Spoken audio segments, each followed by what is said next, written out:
আমার দিনারি বাংলার বিবাদীরা ভালো করে মনে রাখুন, আল্লাহ নবী শোনেন, নবী দেন, নবী আমার। ও দিনারি বাংলার বিবাদীরা, গোপনা গ্রামে নওজওয়ানেরা, যুবকেরা, মুরব্বীরা, মা বোনেরা আমার, কিতাবের বর্ণনায় লেখক বিশ্বনবী রাসূলুল্লাহ সাল্লাল্লাহু আলাইহি ওয়াসাল্লাম আমার দিনারি বাংলার বিবাদীরা চাচা আবু তালিব জনমের মতো বিদায় নিতেছে গো, ইন্তেকাল করবেন, মরণ শয্যায় শুয়ে রয়েছেন। এই বোধহয় মারা যায়, এই বোধহয় ইন্তেকাল করে। আপনজন প্রিয়জনেরা, ছেলেরা, মেয়েরা, আপনজনেরা মাথার কাছে বসে কাঁদতেছে। আমার দিনারি বাংলার বিবাদীরা, আমার আপনার নবী বিশ্বনবী রাসূলুল্লাহ চাচার মায়া, চাচার মহাব্বত বুকে নিয়ে মাথার কাছে বসে বসে নবী রাসূলুল্লাহ কাঁদতেছে গো। আমার দিনারি বাংলার বিবাদীরা, নবী এত কান্না কাঁদতেছে, রাসূলুল্লাহ চোখ দিয়ে এত পানি গড়িয়ে যায়। আমার দিনারি বাংলার বিবাদীরা চাচাকে ডেকে বলতেছে, চাচা যান, আপনি আমার চাচা, জীবন আমাকে বহু উপকার করেছেন, বহু আমাকে উপকার করলেন, কিন্তু আমি মুহাম্মদ, আপনি বেঈমান হওয়ার কারণে আমি কোনো উপকার করতে পারবো না। চাচা যান, আপনি কলেমাটা পড়ুন, লা ইলাহা ইল্লাল্লাহ পড়ে মারা যান, যাতে আমি কিয়ামতের ময়দানে আল্লাহর দরবারে আপনার জন্য সুপারিশ করতে পারি। একটু জোরে বলুন সুবহান। কিন্তু আমার এই মাহফিলটাতে তোমরা যদি খুব সামান্য সময় বসো, আল্লাহ তোমাদেরকে কি দেবে? রাসূলুল্লাহ বললেন, এই মাহফিলটাতে বসার কারণে একটা আস্ত রাত মাগরিব থেকে ফজর পর্যন্ত নফল ইবাদত করলে, কোরআন পড়লে, জিকির করলে, তাসবিহ করলে, নফল নামাজ ইবাদত করলে যত না নেকি, যত না সওয়াব হয়, এই মাহফিলটাতে বসার কারণে আল্লাহ তার চাইতে বেশি নেকি তোমার নামায় আমলে দান করবে। জোরে বলুন সুবহানাল্লাহ। আরো জোরে বলেন না সুবহানাল্লাহ। অন্য এক হাদিসে রাসূলুল্লাহ বললেন, কিয়ামতের ময়দানে আল্লাহ যেদিন तमाम মানুষগুলোকে এক জায়গায় হাজির করিয়ে বিচার করবেন, হাসরের মহা মাঠ, মহা ময়দান, যে ময়দানটা বর্ণনাতীত কঠিন হবে, অত্যন্ত কঠিন ময়দান আল্লাহ বানিয়ে দেবেন। হাসরের ময়দানে तमाम মানুষগুলোকে আল্লাহ এক জায়গায় জমা করবেন, হাজির করাবেন। আল্লাহ বিচারকের সিংহাসনে বসে প্রতিটি মানুষের জীবনের নেকি আর বদি, পাপ আর পূর্ণ ওজন করে তার দাম মিটিয়ে দেবেন। দুনিয়ার জীবনে যদি কেউ একটা গুনাহ করে, এই গুনার পাওনা হিসাবে আল্লাহর আযাবটাকে আল্লাহ মেপে ঝুঁকে বান্দাকে দেবেন, যাও দুনিয়ায় যতটুকখানি পাপ করেছিলে তার প্রতিফল এই নিয়ে যাও জাহান্নামে। আর এই দুনিয়াতে যদি কোনো মানুষ একটু ভালো কাজ করে, নেকির কাজ করে, সওয়াবের কাজ করে, আমার আল্লাহ গাড়ি পাল্লায় ওজন করে তার পাওনাটা মিটিয়ে দেবেন, যাও গোপনা গ্রামের পূর্ব পাড়ার মাহফিলে বসেছিলে, তুমি কি পেয়েছো, এই লাও নিয়ে ঘরে যাও। এই হাসরের ময়দানে আল্লাহ যেদিন বিচার করবেন, বিচারের ময়দানে আল্লাহ পাক কিয়ামতের ময়দান থেকে তার আপন কিছু বান্দাদেরকে ডেকে নিয়ে ইজ্জতের চেয়ারে বসতে দেবেন। হাদিসটা খুব ভালো করে শুনেন। প্রিয় নবী রাসূলুল্লাহ বললেন, বেশ কিছু আল্লাহর চেয়ারের দুই পাশে সারিবদ্ধ কিছু নূরের চেয়ার আল্লাহ রাখবেন। সেই চেয়ারগুলোতে আল্লাহ তার মনোনীত বান্দাদেরকে বসতে দেবেন। প্রথম আল্লাহ যাদেরকে ডেকে নেবেন তারা হলো আম্বিয়ায়ে কেরাম, নবীরা। ভাই মাইক ম্যান কি আছে, এইটা অফ করো তো, পাখাটা অফ। প্রথম নবীদেরকে আল্লাহ ডেকে নিজের চেয়ারের পাশের চেয়ারে বসতে দেবেন, বসো। আল্লাহ নবীরা চেয়ারে বসবে, আল্লাহ নবীদেরকে আল্লাহ চেয়ারে বসিয়ে দেবেন। দুই নম্বরে আমার আল্লাহ পাক আবার আরেক দল বান্দাকে ডাকবেন, তোমরাও এসো আমার আজকে বিচারের দিনে, শেষ দিনে এই নূরের চেয়ারে বসো। তারা কারা হবে? প্রিয় নবী রাসূলুল্লাহ বললেন, অশুহাদা। দুনিয়ায় যারা দ্বীনকে বাঁচানোর জন্য, ইসলামকে বাঁচানোর জন্য শত্রুদের সঙ্গে লড়াই করি, যুদ্ধের ময়দানে মৃত্যু বরণ করেছে, শাহাদাতের মৃত্যু বরণ করতে পেরেছে, আল্লাহ কিয়ামতের ময়দানে তাদেরকে বড় ইজ্জত দেবেন, তাদেরকে ওই চেয়ারগুলোতে বসতে দেবেন। তিন নম্বরে রাসূলুল্লাহ বললেন, কিয়ামতের ময়দান থেকে আমার আপনার মতো বেশ কিছু সাধারণ মানুষগুলোকে আল্লাহ ডেকে নেবেন, এই বান্দা এদিকে এসো, চেয়ারে বসো। এই অতি সাধারণ মানুষগুলো যখন চেয়ারে বসবে, ইয়াকবিতুহুমুল আম্বিয়া ওয়াস শুহাদা ইয়াউমাল কিয়ামাতি বিমাকানিহিম মিনাল্লাহ। আল্লাহ পাকের এই বান্দা, অতি সাধারণ বান্দাগুলো নূরের চেয়ারে যখন বসবে, তো নবী শহীদেরা বড় আশ্চর্য হয়ে যাবে। তারা আমার আল্লাহকে ডেকে বলবে, আল্লাহ এরা কারা, এদের পরিচয় কি? কিয়ামতের ময়দানে বড় বড় আলেম ওলামা, পীর বুজুর্গ, নবী রাসূলেরা পর্যন্ত যেখানে নফসি নফসি করছে, এই সাধারণ মানুষগুলো এত ইজ্জতের চেয়ারে বসতে পারলো কোন আমলের বরকতে? আল্লাহ। প্রিয় নবী রাসূলুল্লাহ বললেন, আল্লাহ পাক কুদরতি জবানে তাদেরকে জবাব দিয়ে বলবেন, দেখো আমার নবীরা এবং শহীদেরা, আজকে আমি এই সাধারণ বান্দাগুলোকে এত দামি চেয়ারে বসতে দিয়েছি অন্য কোনো কারণে নয়, অন্য কোনো আমলের বদলায় নয়। আমি এদেরকে বসতে দিয়েছি দুনিয়ার জমিনে যেখানে কোরআন ও হাদিসের মাহফিলগুলো হতো, এরা এর আশপাশেরই মানুষ, এরা আশেপাশেই ঘোরাঘুরি বসবাস করত। কেউ বাড়িতে বিড়ি বাচ্চা দিয়ে খাই খাওয়ায় মগ্ন, গল্প গুজবে ব্যস্ত। কেউ দোকান পসারিতে, চায়ের দোকানে, এ দোকানে সে দোকানে ঘোরাঘুরি করছিল। কেউ রাস্তায় বন্ধু বান্ধব নিয়ে ইয়ার্কি আড্ডা মারছিল। কিন্তু কোরআনের আওয়াজ, হাদিসের আওয়াজ, দ্বীনের আওয়াজ, আলেমের আওয়াজ কানে যেতে বান্দা আমাকে এবং আমার নবীকে ভালোবেসে ঘর থেকে, চায়ের দোকান থেকে, রাস্তা থেকে উঠে আমার মাহফিলে যেয়ে বসেছে। যদি বলুন সুবহানাল্লাহ। আমি আমার বান্দার জীবনের এতটুকু নেক আমলটাকে ভালোবেসে আজকে কিয়ামতের কঠিন দিনে, হাসরের ময়দানে আমি আল্লাহ তাদেরকে এত ইজ্জতের চেয়ার দিয়েছি। জোরে বলুন সুবহানাল্লাহ। আরো জোরে বলেন না সুবহানাল্লাহ। সেদিন আমরা বুঝবো বা এই সামান্য মাহফিলে খুব ছোট্ট সময় বসার দামটা কত। কিন্তু সেদিন আর বসার সুযোগ ঘটবে না। অসংখ্য মানুষ খোদার কাছে কাঁদবে, বাবা আল্লাহ তুমি আরেকবার আমাদেরকে দুনিয়ায় পাঠাও, তোমার দ্বীনি মাহফিলগুলোতে একটু বসে আসে, আলেম ওলামাদের কাছ থেকে একটু দ্বীনের কথা শুনে আসি। আল্লাহ বলবেন, সুযোগ তোমরা হারিয়ে ফেলেছো, আর তোমাদেরকে ফেলে দেওয়া যাবে না। তোমাদেরকে সুযোগ দিয়েছিলাম, বাড়ির পাশে তোমাদের মাহফিল হচ্ছিল, ইচ্ছা করলে ঘর থেকে উঠে আমার নবীর মজলিসে বসতে পারতে, কিন্তু তোমরা গুরুত্ব দাও না। তোমাদের কাছে গুরুত্ব ছিল না আমার নবীর মাহফিলে, ইয়ার্কি আড্ডা মেরে পাকামো করে ঘুরে বেরিয়েছো। নাদানের মতো, জাহেলের মতো এদিকে ওদিকে সে ঘুরে সময় নষ্ট করেছো, নবীর মজলিসের গুরুত্ব দাও না। অতএব আজকে আর তোমাদেরকে দ্বিতীয়বার এমন সুযোগ দান করা হবে না। আমার সোনামানিকেরা, সোনার চাঁদ ভাই বাপজিরা, এই জন্য আমি এলাকার প্রতিটি মুসলমান মুরব্বীদের কাছে, নওজোয়ান যুবক ভাইদের কাছে বিনীত অনুরোধ করব, আমি আপনি হয়তো অনেক সময় এই মাহফিলের দাম বুঝি না। চায়ের দোকানে বসে ঘন্টার পর ঘন্টা ইয়ার্কি আড্ডা মেরে কাটান, রাস্তার পাশে দাঁড়িয়ে এ কথা সে কথা গল্প করতে করতে ঘড়ির দিকে দেখা হয় না, সময় পেরিয়ে যায়, খাবার সময় পেরিয়ে যায়, গোসলের সময় পেরিয়ে যায়, অনেক সময় ব্যয় করি।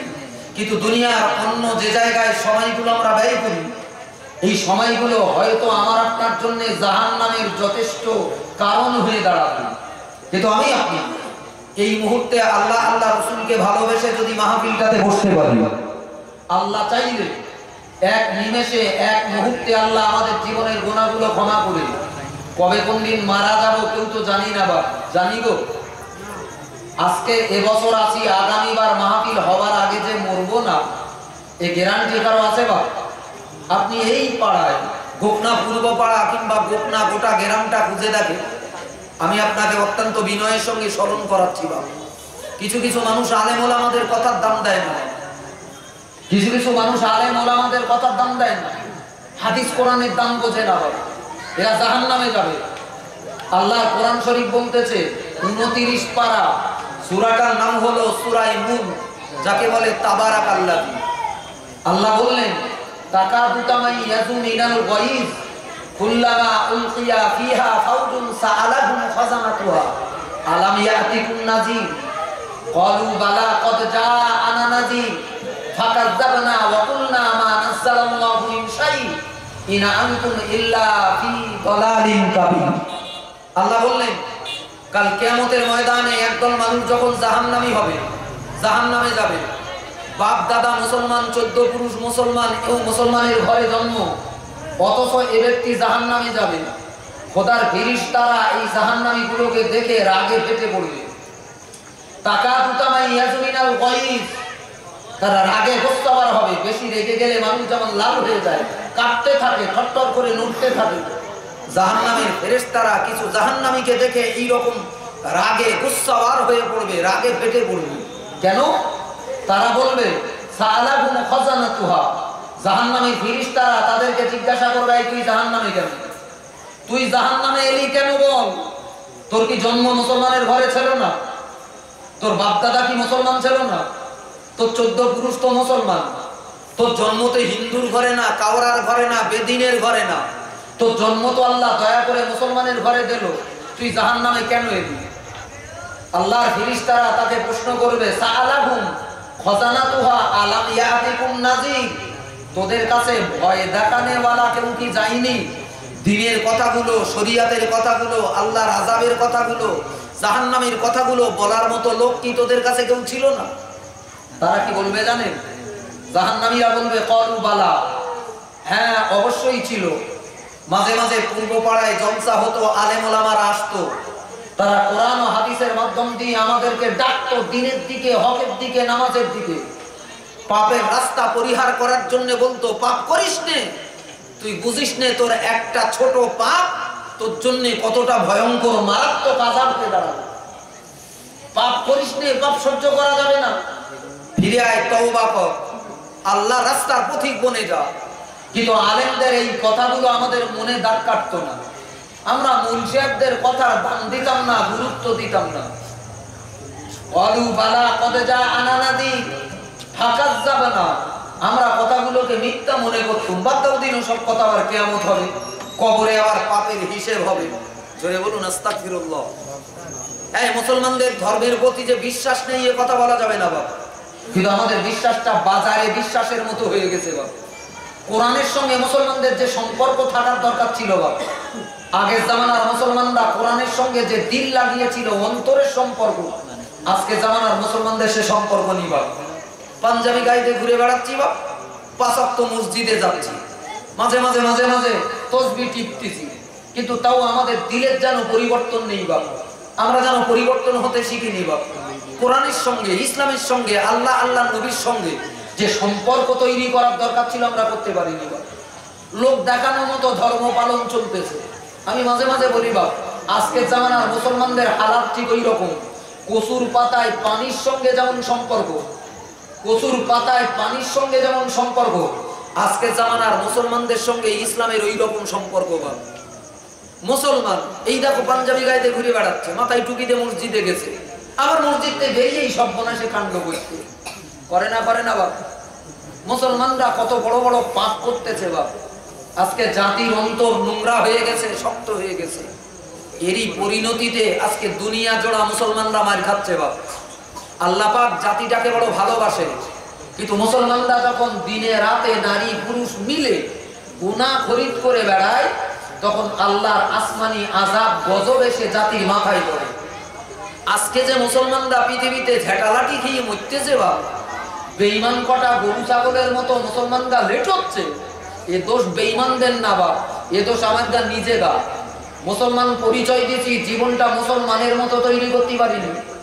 মুসলমান বলে পরিচয় দিয়েছি, নবীকে চিনতে পারিনি, আল্লাহকে নিতে পারিনি। মুসলমান বলে পরিচয় দিয়েছি, ইসলামটাকেই চিনি না বাপ। হাজারো মুসলমান আছে যারা ওযু করতে শিখিনি, গোসল করতে শিখিনি, কলেমা দোয়া দরুদ কিচ্ছু জানে না। বলেন এইরকম মুসলমানের যদি বাগান ভরিয়ে যায় বা এই বাগান খোদার গজবে, খোদার আযাবে আল্লাহ উড়িয়ে দেবে না দেবে না। এজন্য আমি গোপনা পূর্ব পাড়া বিশেষত নওজোয়ান যুবক ছেলেগুলোকে, মুরব্বীদেরকে বলছি বাপ, যে যেখানে দাঁড়িয়ে আছে আমার আল্লাহর কুদরতি চোখ আপনাদেরকে দেখতেছে কে কোথায় ঘুরে বেড়াচ্ছি বাপ। আজকের দিনে বছরে একটা দিন আল্লাহ আমাদেরকে বড় নেয়ামতের দিন, বড় বরকতের দিন দান করেছে বাবা। আজকে আমরা আলেম ওলামাদের কাছ থেকে দুটো দিনের কথা, কোরআনের কথা শুনবো। সর্বোপরি আমাদের বাপ মা, আত্মীয় স্বজন যারা বিদায় দিয়েছে, কবরে গেছে, লজ্জা লাগে না? তোমার বাপ কবরে শুয়ে কাঁদতেছে আর তোমার বাড়ির পাশে এ নবীর মাহফিলে আসার মতো তোমার ক্ষমতা নেই। তোমার মা কবরে কাঁদতেছে, কি দেছো তোমার মাকে? কি তোমার মার জন্য করেছো, কি তোমার বাপের জন্য করেছো? সবরেসানিমূলক মাহফিল। তোমার তো আগে উঠে এই মাহফিলটাতে এসে বসার দরকার ছিল, তাই তোমার দাদা বিদায় লেছে, বাপ বিদায় লেছে, কত আত্মীয় স্বজনরা কবরে কাঁদতেছে, জীবনে তো তাদের জন্য কিচ্ছু করতে পারিনি। পাড়ার ছেলেরা বড় কষ্ট করে আজকে মাহফিল দিয়েছে, অন্তত আমি একটু আগে ভাগে যেয়ে মজলিসটাতে বসি, কথা বলেন, দরকার ছিল না? ছিল না? আস্তাগফিরুল্লাহ। আজকে আমরা কি ধরনের নাফরমান সন্তান হয়ে গেছি।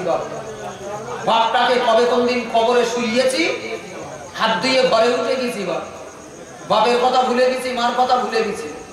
আজকের মাহফিলে তো একটু বসার দরকার ছিল, অন্তত একটু আসার দরকার ছিল। কারা বসবে আপনার পাড়ার মাহফিল? আমরা নিজেরা যদি বসতে না পারি তো কারা বসবে? এত সুন্দর, এতটা টাকা খরচা করা মাহফিল, অথচ এলাকার মুসলমান আমি তো মোটামুটি মুখ চিনি। আপনারা আমাকে চেনেন, আমিও মোটামুটি গোপদার প্রায় সব মানুষকে মুখ চিনি। কোথায় গেছে তারা? এই যুবক ছেলেগুলো কই? মুরব্বীরা তবু কিছু লোক এসে বসেছে, যুবক ছেলেগুলো কই? আল্লাহ হেদায়েত দান করেন, জোরে বলেন আল্লাহুম্মা আমিন। আরো জোরে বলেন আল্লাহুম্মা আমিন। আমি আপনাকে অত্যন্ত মূল্যবান গোটা কত কথা বলবো, চাঙ্গা হয়ে বসুন, কথা কটা শোনার মানসিকতা তৈরি করুন। এই আজকের সময়টা কিন্তু বড্ড জটিল। একদিকে বেঈমান বেদিনেরা আমাদের পাঁচ লেগেছে, মুসলমানদের পাশে লেগেছে উঠে পড়ে। অপরদিকে ধর্মের নামে এত রকম ভেজাল তৈরি হয়ে গেছে। মুসলমান আমাদেরকে আজকের জীবনে, আজকের সময়ে ঈমান বাঁচাতে গেলে, আল্লাহ রসুলকে পেতে গেলে, কবরে হাসরে শান্তি পেতে গেলে অতি সতর্ক থাকতে হবে। একটু অসাবধানতায় আপনার ঈমান হারিয়ে যেতে পারে। এজন্য আজ আমি আপনাকে অত্যন্ত সাবধানতার সঙ্গে বলবো, এই যে মাস চলতেছে এটা হলো রজবের মাস। কিসের মাস? যাকে আমরা বাংলা বাংলি বলি রজব, এই মেরাজের চাঁদ। কিসের চাঁদ? মেরাজের চাঁদ। আল্লাহ নবী বললেন আরবাআতুন হুরুম। কোরআন শরীফের ভিতরে আল্লাহ বলেছেন 12টা মাসে একটা বছর হয়। কটা মাসে? 12টা মাসে না? আচ্ছা বলেন দিন, এটা কে তৈরি করলো? এটা মানুষের সুবিধার্থে সারা পৃথিবীর মানুষ মেনে নিয়েছে, কিন্তু কে বানিয়ে হলো 12টা মাসে একটা বছর? কোরআন বলতেছে এই পৃথিবীর মুসলমান। এটা দুনিয়ার কোনো রাজা বাদশা, দুনিয়ার কোনো নেতা, দুনিয়ার কোনো মাতব্বর তৈরি করেনি। আমেরিকার প্রেসিডেন্ট বানায়নি, জাপানের প্রধানমন্ত্রী বানায়নি, আমেরিকা দেশের ওই চাওয়ালাটাও বানাতে পারেনি, বানিয়েছে আল্লাহ। জোরে বলুন সুবহানাল্লাহ। প্রয়োজনে আল্লাহর দেওয়া বিধানগুলোকে আমরা মানি, কিন্তু সুযোগ পেলেই আবার দিনের উপরে আমরা সবল মারি। আল্লাহ বললেন 12টা মাসে একটা বছর আমি আল্লাহ বানিয়েছি। দুনিয়ার কোন রাজার ক্ষমতা আল্লাহকে নিবি নেই যা 11টা মাসে একটা বছর তৈরি করে দেখা দিনি। আমেরিকা তোমার আল্লাহর দরকার নেই, চীন তোমার আল্লাহর দরকার নেই, জাপান তোমার আল্লাহর দরকার নেই, ভারতের প্রধানমন্ত্রী তোমার আল্লাহর দরকার নেই। লিওন আল্লাহকে, এতে আল্লাহ কি ছোট হয়ে যাবে নাকি বাবা? সারা পৃথিবীর মানুষগুলো যদি বেঈমান হয়ে যায়, একজনও আল্লাহ আল্লাহ বলে না, এতে কি আমার আল্লাহ ছোট হয়ে যাবে বাবা? কথা বলে। পৃথিবীর তামাম মানুষগুলো কাফের হয়ে গেছে, এতে আল্লাহর ক্ষতি হবে? আমার নবীর নাম লাই না, নবীর ক্ষতি হবে? ক্ষতি হবে কাদের? আমাদেরই ক্ষতি হবে বাবা। আল্লাহর কিছু যায় আসবে না। সারা পৃথিবীর মানুষগুলো যদি আল্লাহ আল্লাহ করে, আল্লাহ এক হাত বড় হয়ে যাবে না। আল্লাহ যেমন আল্লাহ তেমনই থাকবেন। জোরে বলুন সুবহানাল্লাহ। আবার সারা পৃথিবীর মানুষগুলো যদি বেঈমান হয়, আল্লাহ এক হাত ছোট হয়ে যাবে না। যাবে নাকি? কখনো সম্ভব নয়। আমার নবীর ইজ্জত তাই খাটো হবে না। যে জামানার মানুষগুলো, যে এলাকার মানুষগুলো আল্লাহকে লেয়, নবীকে লেয়, অন্তরটা নরম বানায়, আল্লাহ তাদের উপরে রহমত নাজিল করে। জোরে বলুন সুবহানাল্লাহ। আরো জোরে বলেন না সুবহানাল্লাহ। আমার দিনদার ইমানদার ভাই বাপজিরা, তো আমি যে কথাটা আপনাকে বলছিলাম, রাসূলুল্লাহ বললেন 4টে মাসের ইজ্জত আল্লাহ বাড়িয়েছে। কটা মাসের? জোরে বলুন। 4টে মাসের দাম আল্লাহ বাড়িয়ে দিয়েছে। এই 4টে মাসের ভিতরে আল্লাহর নবী বললেন 3টে মাস লাগো। এই যে মাসটা চলতেছে এটা হলো রজবের চাঁদ, এটার পরে যে চাঁদটা উঠবে সেটা হবে শাবানের চাঁদ, মানে শবে বরাতের মাস। এরপরেই শবে বরাতের চাঁদ। তারপরের চাঁদটা কি? রমজানের চাঁদ। আল্লাহ নবী বললেন রমজানটাকে আল্লাহ বড় ফজিলতের বানিয়েছে। রমজানে আমাদের সমাজে কিছু রমজানে মুসলমান আছে, মুসল্লি আছে, সারা বছর মসজিদে খবর নিবা, রোজা পড়লি এ ইফতার খাওয়ার জন্য 8 ঘন্টা আগে মসজিদে গিয়ে বসে দিই। রোজা পড়লি মসজিদে বিছানা বাড়াতি হয়, বা প্লেটে তুলোই না, গেলাস তুলোই না, বলে গেলাস কেন, আর ছোলা দুটো বেশি করে এটিস। বাবা এই রমজানে মুসল্লি আমরা সমাজে আছে, আর যেই দেখো রমজান শেষ মুসল্লি গুলো হারিয়ে যায়, যায় না বাপ? এর আর খবর নেই, আর খুঁজে পাওয়া যায় না বাপ। আল্লাহ হেদায়েত দান করেন, জোরে বলেন আল্লাহুম্মা আমিন। আরো জোরে বলেন আল্লাহুম্মা আমিন। তো রমজানটাকে আল্লাহ বড় ফজিলতের বানিয়েছে বাপ। নবী বললেন এটা হলো ফসল কেটে গোলাজাত করার মাস। রমজান মাসে তাড়াতাড়ি করে ফসল গোলাবন্দি করো। কিন্তু কারা গোলাবন্দি করবে? ফসলের বরকত, রহমত, আল্লাহর নাজাত কারা পাবে? সারা বছর তুমি তোমার খবর নি, রমজান মাস আসলি পাঞ্জাবিটার খোঁজ হয়, টুপিটার খোঁজ হয়, খোদার রহমত লোবা। খোদা কি একটু হাবলা বোমরা নাকি? কথা বলেন, আমার আল্লাহকে একটু হাবলা বসের আছে কোথায় নাকি? যে আল্লাহ চিন্তি টিন্তি পারে না, জল বেঁধে মাল ঢুকেছে, ইফতারলে বসেছে, আল্লাহুম্মা সন্তু লাগা করতেছে, খোদা বলতেছে কি ও তো এই হলো, দে ওরও খানিকটা দে। খোদা বলে আজকে ফাউতি মাল নিতে আইছি নাই ফিরির মাল। রমজানের বরকত রহমত লিবি, সারা বছর কোনে ছিলে এরা? আল্লাহ নবী কি বলতেছে দেখেন। রাসূলুল্লাহ বললেন রমজানের এই রহমত বরকত কারা পাবে? রমজানের ফসল কারা গোলাই তুলতে পারবে? যারা এই রমজানের আগে যে মাস চলতেছে যার নাম রজবের চাঁদ, এই রজবের চাঁদে যারা বীজ বপন করেছিল, জোরে বলুন সুবহানাল্লাহ। এই ধান কাটবে কখন? ধান পুঁতেই নি, তা সে ধান পাবে কি? এখন এটা হলো বীজ বপনের মাস। আল্লাহ নবী বললেন রজব মাসটাতে তোমার অন্তরটা পরিষ্কার করে নাও, তওবা করো, কান্নাকাটি করো। রজবের চাঁদে তোমার মনের খেতে, অন্তরের খেতে একটু আল্লাহ নামের দানার বীজ পোতো, চারা বেরু। আর শাবানের চাঁদে, শবে বরাতের মাসে ওতে একটু সার পানি দাও, বড় করো। তারপরে রমজানে তোমার ফল ধরবে, তুমি কাটতে পারবে। তুমি রজবের মাসে চারা পুতুনি, তুমি শাবান মাসে খেতে যাওনি, তোমার ঘাসে দেখি, তোমার খেতে দেখি ঘাসে আঁচাট হয়ে গেছে, বা সব ঘাস আর ঘাস জমি গেছে, মাল ঘাসে খেতে যায়নি, একবার নিড়ুইনি, একবার নাঙলে যায়নি। লোকে সব নিড়োচ্ছে, ঘাস টানতেছে, পানি দিয়ে মাটি জো করতেছে, ধান বনবে, আর মাল মাচায় বসি ঠ্যাঙের উপরে ঠ্যাং দিয়ে ফুক ফুক করে বিড়ি খাচ্ছে, আর ধোয়া ছাড়ার একটা দুটো একটা মাল আছে দেখবেন বা, বিড়ি টানি আর ধোয়া ছাড়তেছে কি কায়দা! আরে সব এবার বিড়ি খাওয়ার একটা নাম আছে বা, দুটো একটা খায় আর বলে সুখ টান মারতেছি, কি টান? কথা বলে সুখ টান মারতে মাল। এ লোক যখন কাঁধে টাদে করে নাঙল নিয়ে খেতে গেছে, চাষ টাস করতেছে, ভিজতেছে, কাদার মুখী কাদা জমি তৈরি করে ঘাস নিড়োচ্ছে, মাল তখন সুখ টান মেরিয়ে, কি মেরে সুখ টান মেরিয়েছে। আর লোক যখন সাপ দেছে, ঘাস নিড়িয়েছে, পানি টানি দিয়েছে, ধান যখন পেকে গেছে, ধান যখন কাটার সময় হয়ে গেছে, লোককে ধান কাটতেছে, আর ওমাল এই কেস্তে ধাপ দিচ্ছে, কেস্তে ধাপ দিচ্ছে। হেরা খোকা তুই কেস্তে ধাপ দিচ্ছি কেন? বলতে ওই ধান পেকেছে না, ধান কাটবো। বলতে তুই ধান রুইলি? বলতে দেখো দিনই সে ধান তো রোবা হয়নি, তাহলে কি কাটতি? যা তোর খেতে ঘাস হয়ে গেছে, ওই ঘাস কেটে বাড়িয়ে যাও, ওই ঘাস কেটে বাড়িয়ে যাও।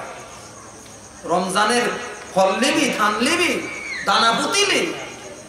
দানা পোতার মাস হচ্ছে এই মাস, জোরে বলুন সুবহানাল্লাহ। আমার মায়েরাও যারা ওয়াজ শুনতেছেন, আজকের ওয়াজটাকে মনোযোগ সহকারে শোনেন। মা মাদ্রাসায় পড়তে পারেননি, ইসলামটাকে কি করে শিখবেন? এমনি তো সব আধা মুসলমানও নিবা, বেঈমান মার্কা মুসলমান হয়ে গেছে। যেমন মদ্দা লোকগুলো তেমন মেয়ে লোকগুলো। আগে তবু মদ্দা লোকগুলো খারাপ ছিল, ঘরের মেয়ে লোকগুলো ভালো ছিল, কিন্তু এইসব কি বেরিয়েছে সমিতি ফমিতি, মেয়ে লোকের সমিতি হয়ে যাওয়া। আর ঠেকো আছে, পাপ পানে ঢুকেছে দেখেছেন? আল্লাহর রহমত। তবে এ পাড়ার মায়েরা বোধহয় ভালো টালো, কে জানি এরা গালাগালি টালি দেয় না বাপ, এরা পর্দা পুটিটা করি টরিয়ে চলে বাপ। আল্লাহ এদের উপরে রহমত দান করেন, জোরে বলেন আল্লাহুম্মা আমিন, আরো জোরে বলেন আল্লাহুম্মা আমিন।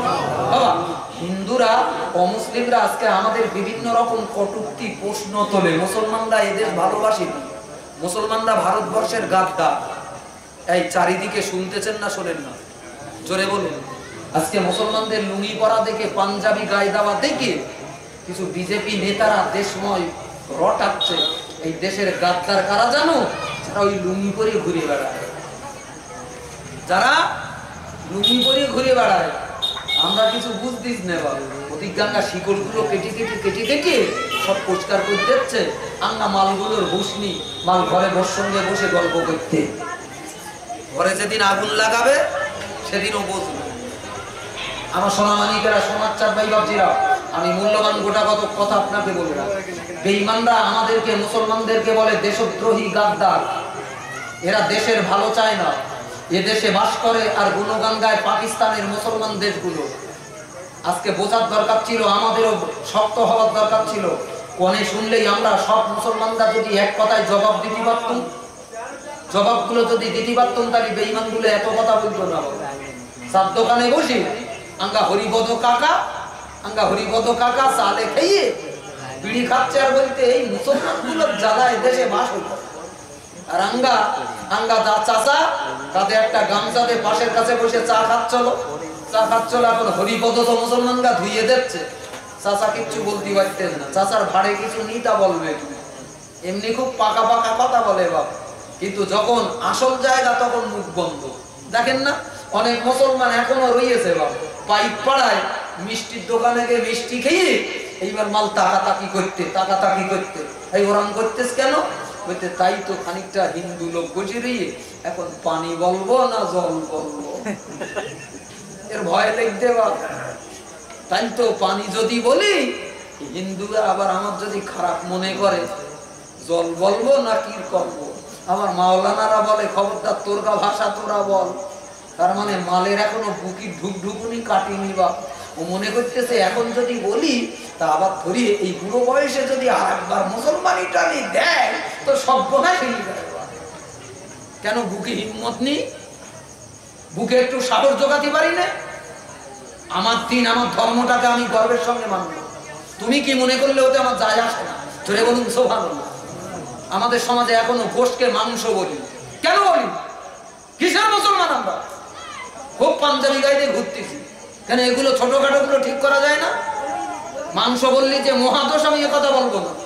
ভাষার ব্যবধান আমি আমি এদিকে যাব না, কিন্তু মুসলমান সমাজ যে শব্দ ব্যবহার করে, তুমি তোমার জাতির ব্যবহৃত শব্দগুলোকে কেন ব্যবহার করতে পারো? কেন ব্যবহার করো না তোমরা? মাংস বলো কেন? গোশ বলতে পারো না? আরো বিভিন্ন জায়গায় অনেক রকম এইরকম ত্রুটি বিচ্যুতি রয়েছে। আমার কা মুসলমান গাবা আগাতে গোড়া পর্যন্ত সব ঘাস বেঁধে, কোনটা নিড়ো বাবা, কটা নিড়বে? আল্লাহ হেদায়েত দান করেন, জোরে বলেন আল্লাহুম্মা আমিন। তো কিছু মুসলমান, কিছু অমুসলিমরা আজকে মুসলমানদের দেখি যেসব কথাগুলো বলতেছে, আমাদের জবাব দেওয়ার দরকার ছিল। বা আপনি কিচ্ছু জানেন আর না জানেন, আপনার সামনে দুনিয়ার কোন হিন্দু যদি মুসলমানদের বলে দেশের গাদ্দার, একটা কথার জবাব দেন, তোমরা কোনে ছিলে গো? তোমরা কারা? নিশ্চয়ই তোমার বাড়ি বাংলাদেশে, তোমরা বাংলাদেশি রিফিউজি, তোমরা এদেশের সন্তান না। তোমার জন্ম যদি ভারতের মাটিতে হতো এ নেমো খারামি কথা বলতে পারতেন, কারণ এদেশের মাটি জানে, এদেশের ইতিহাস জানে। এদেশের মুসলমানরা ভারতবর্ষের জন্য যা করেছে পৃথিবীর অন্য কোনো, ভারতের অন্য কোনো জাতি তা করতে পারেনি। জোরে বলুন সুবহানাল্লাহ। কমে ছিল বিজেপির এই সব নেতারা? আরএসএস এর নেতারা কোথায় ছিল? বজরং বিশ্ব হিন্দু পরিষদের মাতব্বররা কোথায় ছিল? যেদিন ভারতবর্ষটা বাঁচাবার জন্য রক্তের দরকার হইল, রক্তের দরকার হইল, সেদিন কনে গাদ্দারি করছিলে তোমরা? সেদিন মুসলমানরা বুকের তাজা রক্ত দিয়ে ভারতটাকে বাঁচিয়েছে। জোরে বলুন সুবহানাল্লাহ। আর আজকে চিনতে পারতেছ না মুসলমানরা? চেনবা, তবে মুসলমানরা বড় ধৈর্যশীল, এখনো মুসলমানরা ধৈর্য ধরে রেখেছে। মুসলমানরা যেদিন সারা ভারতের মুসলমান 30 কোটি মুসলমান একসঙ্গে নারাই তাকবীর হুঙ্কার দিয়ে রুখে দাঁড়াবে, সেদিন বিজেপি বিশ্ব হিন্দু পরিষদ মার্কা এই হিন্দুরা পালাবার পথ খুঁজে পাবে না। জোরে বলুন কথা ঠিক না বেঠিক? জোরে বলুন। আমার কথা ওটা বলার নয়, আমি যে কথাটা বলবো বলে ভাবছি আপনার আমার উপকারার্থে। কিছু কিছু মানুষ মনে করে মুসলমানরা যে আল্লাহ আল্লাহ করে, এই আল্লাহকে জীবনে কেউ দেখেনি। আমরা হিন্দুরা তবু ওই পলের তৈরি করে মাটি দে, তার পোঙায় বাঁশ ঢুকিয়ে দে, একটা দেবদেবী বানিয়ে যাহাই ওই সব পুজো টুজো করি, যাহাই একটা সামনে রাখি। কিন্তু মুসলমানরা যে এই আল্লাহ আল্লাহ করে বাপ, এরা কি সামনে রাখে? কিছু রাখেন? আল্লাহকে দেখেছে কেউ? এই পৃথিবীতে কেউ কি আমার আল্লাহকে দেখেছে? দেখেন আমরাও মারাত্মক ভুল করেছি বাপ। তার মানে আমরা সারা জীবন ওইরকম শুনে রেখেছি, হুজুররা বলে দিয়েছে আল্লাহকে দেখা যায় না, আল্লাহকে কেউ দেখতে পায়। অথচ এই চাঁদ বলতেছে, এই চাঁদ বলতেছে, শুনেলেন? নিজের মানসিকতা তৈরি করুন, চোখ আগলা করুন। আগামী ভারতবর্ষটা এই সেকেলে ভারতবর্ষ হবে না বাপ। আগামী ভারতবর্ষটা মুসলমানদের জন্য বড় কঠিন ভারতবর্ষ। সেই ভারতবর্ষে বাস করতে গেলে সেকেলে ভাবনা, সেকেলে চিন্তা ভাবনাগুলো দূর করতে হবে বা আধুনিক ভারতের সঙ্গে নিজেকে মানিয়ে নিয়ে চলতে হবে। আজকে কোরআন হাদিসের এই জাজ্জল্য সত্য কথাগুলোকে হৃদয়ে জায়গা দিতে হবে বা, এবং নিত্য নতুন ব্যাখ্যা করে আপনাকে বুঝে নিতে হবে। সেকেলে ব্যাখ্যা চলবে না বা, ভালো করে বুঝে নেন। আমরা যে এই সমাজের প্রচলন রয়েছে আল্লাহকে কেউ দেখিনি। আচ্ছা বলুন তো, এই চাঁদে নবী যেদিন মেরাজে গেল, মেরাজে যেয়ে আমার নবী আমার আল্লাহকে দেখলো না দেখিনি? কথা বলে এই এক্ষুনি না বলতে বলতে আবার হ্যাঁ হয়ে গে। তাহলে এত ভাবনা চিন্তা করে কথা বলি না কেন?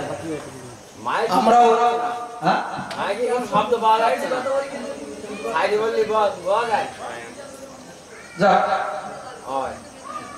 মাইকি বলি নাকি? মাইকি বলতেছি, তবে কাঠের পুতুল তো আমি না, একটু আধটু ঘোরাঘুরি করতে তো আমার দিতেই হবে। যা কথাগুলো বোঝেন, আমি আপনাকে বোঝাবার জন্য বলছি বা। তো প্রিয় নবী রাসূলুল্লাহ সাল্লাল্লাহু আলাইহি ওয়াসাল্লাম এই মাসে আল্লাহর সঙ্গে দেখা করতে গেছিলেন না জানেন? চিরসত্য, জোরে বলুন সুবহানাল্লাহ। সশরীরে আল্লাহর নবী সশরীরে মক্কার মাটি থেকে আমার আল্লাহ পাক উঠিয়ে নিয়ে আল্লাহ পাকের সঙ্গে দিদার করিয়েছিলেন। জোরে বলুন সুবহানাল্লাহ। আমি গোটা কত কথা আপনাকে বলবো, কথা কটা ভালো করে মনের কোণে লিখে, যদি মুসলমান হিসাবে জীবন যাপন করতে চাই আমাদের এই কথাগুলো দরকার। আমার দিনদার ইমানদার ভাইবারজিরা, প্রিয় নবী রাসূলুল্লাহ বয়স তখন চলতেছে 51 বছর। কত বছর বয়স? ভালো হয়ে বসে ভাই, ভালো হয়ে বসে, ভালো হয়ে বসে। রাসূলুল্লাহ কত বছর বয়স চলতেছে? কত বছর আমার নবী পৃথিবীতে বেঁচে ছিলেন? 63 বছর। নবীর বয়স কত চলতেছে? 51 বছর।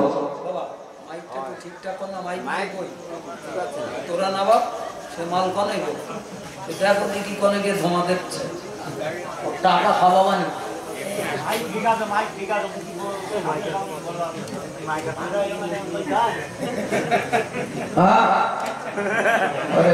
যাবে জুতিচ্ছে একটুখানি এখানে এসে বলবে, একটু অর্ধেক নড়াচড়া না করলে হয় বা এক কাঠের পুতুলির মতো এইরকম করে বলা যায়। সেটা মাইক দুর্বল, ক্যাশ করবে, অনেক দূরের কথা ক্যাশ করে, আর এইটুকানি ক্যাশ করতে পারতে না মানে হুজুর দুর্বল না মাইক দুর্বল, এটা বুঝে দিতে হবে না। সবসময় হুজুরের দোষ দিয়ে কাটা। আল্লাহ হেদায়েত করুক, জোরে বলুন আল্লাহুম্মা আমিন। এই নবীর বয়স কত চলছে? 51 বছর। ঠিক তার আগের বছরটা নবীর 50তম বছর। খুব ভালো করে শুনে নেন, জীবনের জন্য আশ শুনতে না হয়। আর আমি দায়িত্ব নিয়ে বলছি, যে কটা কথা বলবো কোরআন ও হাদিস থেকেই বলবো, সহি কথাগুলো বলবো। আজকের সমাজে ওয়াজ আছে কিন্তু সহি কথা নেই বা। সহি কথা মানে কোরআন ও হাদিসের কথা, যে কথার পিছনে কোরআনের দলিল আছে, হাদিসের দলিল আছে, সেই কথাগুলো সহি। রাসূলের বয়স 51, আগের বছর 90, এই 50তম বছর। এই বছরটাকে বলা হয় আমুল হুজুন। কি বলে বলুন? মানে কি? আরবিতে আম মানে হলো বৎসর, আর হুজুন মানে হলো দুঃখ কষ্ট। রাসূল বললেন, আমার 63 বছরের জীবনের ভিতরে 50তম বছরটা বড় দুঃখের, বড় কষ্টের। জোরে বলবেন না সুবহানাল্লাহ। আরো জোরে বলেন না সুবহানাল্লাহ। আল্লাহ নবীর জীবনের কষ্টের বছর হলো 50তম বছর। কেন? এই বছরেই রাসূলুল্লাহ দুজন আপনজন প্রিয়জন আল্লাহ নবীর কাছ থেকে হারিয়ে যায়।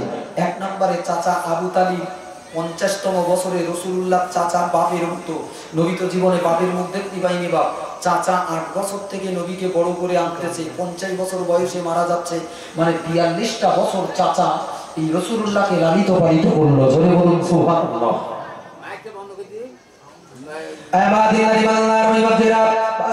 ভালো করে মনে রাখুন, আল্লাহ নবী শোনেন, নবী দেন, নবী আমার। ও দিনদারি মানদার নবীর গোপনা গ্রামে নওজওয়ানেরা, যুবকেরা, মুরব্বিরা, মা বোনেরা আমার, কিতাবের বর্ণনায় লেখক বিশ্বনবী রাসূলুল্লাহ সাল্লাল্লাহু আলাইহি ওয়াসাল্লাম ওয়া দিনদারি মানদার নবীর চাচা আবু তালিব জনমের মতো বিদায় নিতেছে গো, ইন্তেকাল করবেন, মরণ শয্যায় শুয়ে রয়েছেন। এই বোধহয় মারা যায়, এই বোধহয় ইন্তেকাল করবে। আপনজন প্রিয়জনেরা, ছেলেরা, মেয়েরা, আপনজনেরা মাথার কাছে বসে কাঁদতেছে। ওয়া দিনদারি মানদার নবীর আমার আপনার নবী বিশ্বনবী রাসূলুল্লাহ চাচার মায়া, চাচার মহব্বত বুঝে নিয়ে মাথার কাছে বসে বসে নবী রাসূলুল্লাহ কাঁদতেছে গো। ওয়া দিনদারি মানদার নবী এত কান্না কাঁদতেছে, রাসূলুল্লাহ চোখ দিয়ে এত পানি গড়িয়ে যায়। ওয়া দিনদারি মানদার চাচাকে ডেকে বলতেছে, চাচা যান, আপনি আমার চাচা, জীবন আমাকে বহু উপকার করেছেন, বহু আমাকে উপকার করলেন, কিন্তু আমি মুহাম্মদ, আপনি বেঈমান হওয়ার কারণে আমি কোনো উপকার করতে পারবো না। চাচা যান, আপনি কলেমাটা পড়ুন, লা ইলাহা ইল্লাল্লাহ পড়ে মারা যান, যাতে আমি কিয়ামতের ময়দানে আল্লাহর দরবারে আপনার জন্য সুপারিশ করতে পারি। একটু জোরে বলুন সুবহানাল্লাহ। এই কথার দ্বারা কি বোঝা যায়? আমি আপনি যদি কিয়ামতের ময়দানে নবীর সুপারিশ পেতে চাই, তো এক নম্বরে ঈমান নিয়ে মরতে হবে। কি নিয়ে মরতে হবে? জোরে বলুন, ঈমান নিয়ে মরতে হবে। ঈমানবিহীন যদি আমি আপনি মারা যাই, আল্লাহ রাসূলের সুপারিশ আসবে না, খাটবে না বাবা। এজন্য আমাকে আপনাকে ঈমান নিয়ে মরতে হবে। আর ঈমান নিয়ে কারা মরতে পারবে? যারা জীবিত থাকতে দিনের উপরে জীবনটাকে মজবুত করেছে, পাপের রাস্তা থেকে নিজেকে বাঁচিয়েছে, তাদের মরণের সময় জবানে কলেমা জুটবে। জোরে বলুন সুবহানাল্লাহ। বড় বড় পীরি দাতাই জবানে কলেমা জুটেনি বাবা, শয়তান এসে ধোঁকা দেয়। আমরা বুঝি নে বাবা, আমাদেরও মরণ হবে বাবা। মরণের সময় বুঝবো যে কি কঠিন যন্ত্রণা মরণের, ইন্তেকালের যন্ত্রণাটা কি ভয়ানক যন্ত্রণা। আল্লাহ আমাদেরকে সহজ করে দিই। জোরে বলুন আল্লাহুম্মা আমিন। আরো জোরে বলেন আল্লাহুম্মা আমিন। ভালো করে মনে রাখো, আল্লাহ নবী সোনার নবী দেন, নবী আমার মরণ সজ্জার পাশে রাসূলুল্লাহ চাচার পাশে বসে রয়েছে। আল্লাহ নবী চোখ দিয়ে টপ টপ করে পানি করে গড়িয়ে যায়। বিশ্ব নবী বললেন, ওগো চাচা যান, ওগো আমার চাচা, মরণের সময় একটু কলেমা শরীফটা আপনি পাঠ করুন, লা ইলাহা ইল্লাল্লাহ কলেমাটা পড়ুন। কিন্তু আবু তালিব কলেমা পড়তে পারলো না, ঈমান আনয়ন করতে পারলো না। এমন অবস্থায়, বেঈমান অবস্থায় মারা গেল, ইন্তেকাল করলো। বেঈমান অবস্থায় পৃথিবী ছেড়ে জন্মের মতো বিদায় নিল। ও দিনদারি বান্দার ভাইদের কিতাবের সহিহ বর্ণনায় লেখক রাসূলুল্লাহ চাচার মায়ায় এত কান্না কাঁদতেছে, এত মহব্বতের কান্না কাঁদতেছেন। আল্লাহ, এই চাচা আমাকে কত উপকার করলো, এই চাচা আমার কত বিপদে আপদে পিতার মতো পাশের কাছে এসে দাঁড়িয়েছে, অথচ আজকে মরণের সময় চাচার আমি কোনো উপকার করতে পারবো না। ও দিনদারি বান্দার ভাইদের আমার আল্লাহ পাক কোরআনের আয়াতে জানিয়ে দিলেন, ইন্নাকা লা তাহদি মান আহবাবতা ওয়ালাকিন্নাল্লাহ ইয়াহদি মান ইয়াশা। আমার নবী, আমার হাবিব, দুনিয়া যাকে তাকে আপনি ভালোবাসুন, মহব্বত করুন, কিন্তু আপনার মহব্বতে মানুষটা ভালো হতে পারে না। আপনি ভালোবাসলে এই দুনিয়ার কেউ ভালো হয়ে যাবে, আপনি মহব্বত করলে কেউ যে দিনদার হবে, কেউ যে জান্নাতি জীবন তৈরি করবে, এটা কোশ্চিন কালেও সম্ভব নয়। ওয়ালাকিন্নাল্লাহ ইয়াহদি মান ইয়াশা, বরং আমি আল্লাহ, আমি যাকে ভালোবাসি তাকে আমি আল্লাহ হেদায়েত দান করি। একটু জোরে বলুন সুবহানাল্লাহ। নবীর ভালোবাসাটাকে আল্লাহ মেনে নিচ্ছে। ও নবী, তুমি তোমার চাচাকে ভালোবেসেছো আছো, এই কারণে তোমার চাচা ঈমান আনবে? হবে না। আমি আল্লাহ, আমি যাকে চাই তাকে হেদায়েত দিই। জোরে বলুন সুবহানাল্লাহ। আমাদের সমাজে কিছু পাগলা মুসলমান আছে বাবা, এরা আল্লাহকে যত না মহব্বত করে, তত হুজুরদেরকে, দু চারটা হুজুরদেরকে তার চাইতে বেশি ভালোবাসে। বলে অমুক পীরির কাছ থেকে দোয়া নেবো। আরে আমার কোনো ব্যাপার আছে? হুজুর আমার কত বন্ধু মানুষ জানিস? এরকম বলে না বাপ? আছে না নি? পাগলা মুসলমান বাপ। এই কথাটার দ্বারা কি প্রমাণ হয়? নবী তার চাচাকে এত ভালোবাসলেন সেই চাচা পর্যন্ত কলেমা দিল না। আল্লাহ বলে দে চাই নবী আপনার ভালোবাসায় মানুষটা ঈমান আনতে পারে না, মুমিন হতে পারে না। ওয়ালাকিন্নাল্লাহ ইয়াহদি মান ইয়াশা, রাস্তা পেতে পারে না, ভালো হতে পারে না, বরং আমি আল্লাহ যাকে চাই তাকেই হেদায়েত দিই। জোরে বলুন সুবহানাল্লাহ। আবু তালিব ইন্তেকাল করলো, আল্লাহ নবী চাচার লাশটাকে মাটি দিলেন, কবর দিলেন। আপনার জানা নেই মক্কার বেঈমানেরা মুশরিকেরাও তাদের লাশগুলো হিন্দুদের মতো পোড়াতো না, তারাও কবর দিত। জোরে বলুন, আরো জোরে বলুন। তারা কি করত? কবর দিত। আমার দিনদার ইমানদার মেহবাবজিরা, এই আবু তালিবের ইন্তেকালের মাত্র 3 দিনের ভিতরে রাসূলুল্লাহর বিবি আম্মাজান খাদিজাতুল কুবরা ইন্তেকাল করতেছেন। কে মারা যাচ্ছে? খাদিজাতুল কুবরা। কদিনের বাদে? 3 দিনের বাদে। চিন্তা করেন দিন নবীর অবস্থাটা কি? এই বুকি ব্যথা লাগবে না লাগবে না? আমার নবীর কতটা ব্যথা লেগেছিল আল্লাহ। ভালো করে মনে রাখুন, জগৎ বর্ণ জগৎ বিখ্যাত ইমাম ইবনে কাসির রাহমাতুল্লাহ আলাইহি ওই দিনদার ইমানদার ভাইরা পৃথিবীতে একটা বিশ্বস্ত তাফসীরের কিতাব তিনি লিপিবদ্ধ করলেন। জগতের বিশ্বস্ত আলেম দ্বীন জগৎ বর্ণ ইমাম আল্লামা ইবনে কাসির রাহমাতুল্লাহ আলাইহি কোরআন শরীফের একটা তাফসীরের কিতাব লিখেছেন যার নাম তাফসীরে ইবনে কাসির। এই হুজুরি আবার রাসূলুল্লাহর একটা জীবনীর কিতাব লিখেছেন যার নাম সিরাতে ইবনে কাসির। এই সিরাতে ইবনে কাসিরের ভিতরে পৃথিবী বিখ্যাত আল্লাহর আলেম আল্লাহর ইমাম ইবনে কাসির রাহমাতুল্লাহ আলাইহি বর্ণনা করলেন আবু তালিবের ইন্তেকালের পরে, আবু তালিবের মরণের পরে মাত্র 3 দিনের ব্যবধানে খাদিজা ইন্তেকাল করলো। খাদিজা মারা গেল। আল্লাহ নবী কান্নায় ভেঙে পড়লেন। খাদিজার মাথার কাছে বসে রাসূলুল্লাহ কাঁদতেছেন। খাদিজার কথাগুলো মনে হয়, নবী চোখ দিয়ে দরদর করে পানিগুলো বেরিয়ে যায়। হায় রে খাদিজা, খাদিজার দিন আমি কি করে শোধ করব গো? খাদিজা তখন আমার ঘরে বিবি তুললো। খাদিজা শুধু নবীর সঙ্গে বিবির মতো ব্যবহার করেনি গো, মায়ের মতো আমার নবীকে সেবা যত্ন করেছে। একটু জোরে বলুন সুবহানাল্লাহ।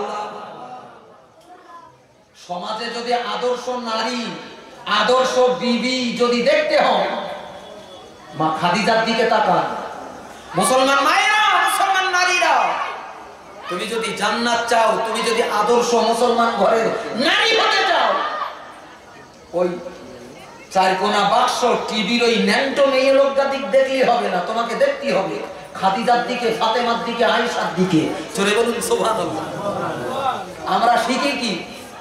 আমরা শিখি সারাদিন ওই ন্যাংটো মেয়ে লোক ওই সিনেমা নাটক করতেছে, উর্গা কাছতে সব শিখতে আঙ্গা ঘরের মেয়েরা। আর আমরাও তো সেইরাম মদ্দা লোক, ওরটা তো দিন শেখায় না। আমি তো বাইরে কাজ করি, বউটা একা থাকবে, তা কি করবো? একটা টিভি কিনে দে রেখে, বউ তুই সারাদিন এই মাল দেখ। এখন ও দেখে দেখে ওইরাম হইয়ে বা ওইরাম হইয়ে স্বামীরই নাম ধরে দেখতে। কি গো এখনকার মেয়ে ছেলেরা স্বামীরই নাম ধরে দেখতে, দেখেননি? আপনি অবাক হয়ে যাবেন। বাড়িতে আসবি বলতে আমার পাটা টিপে দাও দিন, হেগা আমার পাটা টিপে দাও। বউ পা লম্বা করে দেখছে, স্বামীর কাছে পা টিপে। আর দুটো একটা মাগির ভেড়ু মতন আছে স্বামী, এরা ওকে বউ পা টিপতে। আস্তাগফিরুল্লাহ, আস্তাগফিরুল্লাহ। আদর্শ নারী যদি তৈরি করতে হয়, কোন দিকে দেখবো? মা জননীদের, রাসূলুল্লাহর বিবিদের দিকে তাকাও। তারা কি করে স্বামীকে খেদমত করেছে, তারা কিভাবে স্বামীকে যত্ন করে বেরিয়েছে। আল্লাহ, এই চর্চাগুলো সমাজে না থাকার কারণে মুসলমান ঘরগুলোতে আগুন জ্বলতে, স্বামী স্ত্রী দুবেলা দ্বন্দ্ব হচ্ছে। বাবা কারবালা বেঁধে রইয়ে, কি বেঁধে রইয়ে? কারবালা বাদিয়ে দিয়েছি। স্বামী স্ত্রী দেখতে পারে না, স্ত্রী স্বামীকে দেখতে পারে। এমনিতে একটু পুরনো হয়ে গেলি বা এ মাল পুরনো মতন মনে হয়, কিন্তু কিছু জিনিস আছে বা ইসলাম মুসলমানদেরকে শিখিয়েছে। নারীদেরকে যেমন সাবধানতা অবলম্বন করতে হবে, প্রতি পদে পদে আমার দিক থেকে আমার স্বামীর মনটা যেন এদিক ওদিকে না যায়। কি গো আঙ্গা ঘরের মেয়ে লোকগুলো দুবেলা বলে, দেখেছ আঙ্গা স্বামী তদবির করতে গেছে, তদবির করতে গিয়ে বলতে হুজুর একটা তদবির করে দাও দিন। কিসের তদবির? বলতে আঙ্গা এই 3-4টে বাচ্চা হয়ে গিয়ে বলো দিনই, এখন আর এইসব ভাল লাগে। আঙ্গা উনি আঙ্গা খোকার বাপ ওই পাড়ার আর এক মেয়ে লোকের সঙ্গে গুজুর গুজুর করতে। আচ্ছা বলো দিন কি সব বোনাস করবে না কেন? আঙ্গা ঘরের মেয়ে লোকগুলো একটু শিখেছে। মহিলারা, গোপনার মায়েরা শুনে এলে না, তোর ঘরে আগুন জ্বলবে বলো, খুব তাড়াতাড়ি তোর কপালে আগুন লাগবে। শিখে ইসলাম কি বলতেছে। এইভাবে জীবনযাপন করতে হবে বাবা। শুধু নামাজ পড়লে হবে না বাবা, শুধু নামাজ পড়লে হবে না, সামাজিক জীবনটাকেও শিখতে হবে। ইসলাম সামাজিক জীবন কি করে দিয়েছে? স্বামী স্ত্রীর ভিতরে মহব্বত গুলো জিন্দা রেখে দিতে হবে। আল্লাহ নবী এজন্যই তো বলেছেন স্বামী আর স্ত্রীর ভিতরে মহব্বত কখন থাকবে বাবাজিরা? আঙ্গা ঘরের বউগুলো বা ভালো শাড়ি রয়েছে, ভালো জামা কাপড় রয়েছে, ব্লাউজ রয়েছে, তুলে রেখে বলো কবে সেই বসিরহাট যাবে ডাক্তার বাড়ি, আর বাপের বাড়ি যাবে, আর ভাইরা ভাই ওই বোনের বাড়ি যাবে, তাই ওরা ভালো জিনিসগুলো বার করবে। সে কি সাজা সেজেছে বাপ, বসিরহাটের বাজার করতে যাবে, কি সাজা সেজেছে, আঙ্গা সেই হাগলি পাগলি ভালো শাড়ি পরিয়েছে, ভালো চুড়ি পরিয়েছে, আর এখন দেখতে খুব ভালো লাগছে।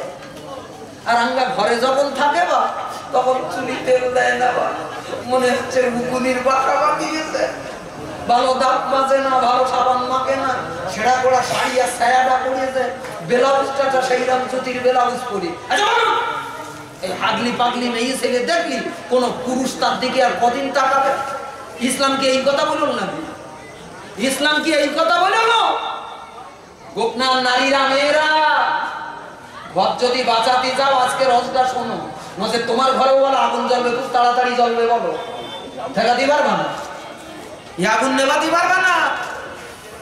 রাসূলুল্লাহ বললেন দুনিয়ার নারীরা, মুসলিম নারীরা, তোমরা সাজো, পরিপাটি করে জীবন তৈরি করো, রূপ যৌবন দেখাও, তবে দেখাও তোমার স্বামীকে। জোরে বলুন সুবহানাল্লাহ। কাকে দেখাবে? জোরে বলেন। আঙ্গা ঘরে যখন বউরা থাকে স্বামীরই দেখায়, ওই আঙ্গা ওনার আর কি দেখাবো, উনি তো সব আমার দেখে গেছে। আস্তাগফিরুল্লাহ। তোমার ভালো চকচকে কাপড়টা স্বামীর জন্য পরার দরকার ছিল, তোমার ভালো সাজা গোজাটা করার দরকার ছিল স্বামীর জন্য। তুমি সেখানে পাগলি মতন হয়ে ঘুরে বেরিয়েছো।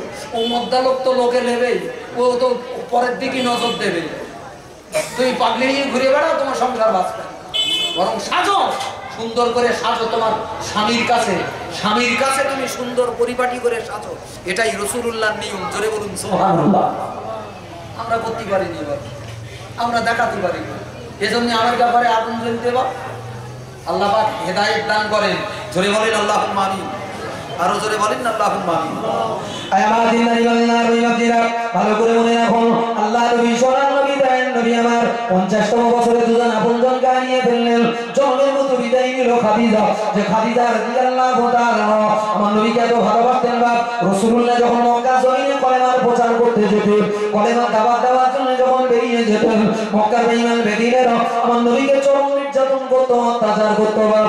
মেরে মেরে কোনো দিন আমার রাসূলুল্লাহ নূরের চেহারাটা সারা শরীরটা ফাটিয়ে দিত, লাল রক্ত গলগল করে বেরিয়ে যেত, টপিয়ে পড়তো, সারা শরীরে রক্ত জমাট বাঁধা অবস্থায় দাঁড়িয়ে যেত।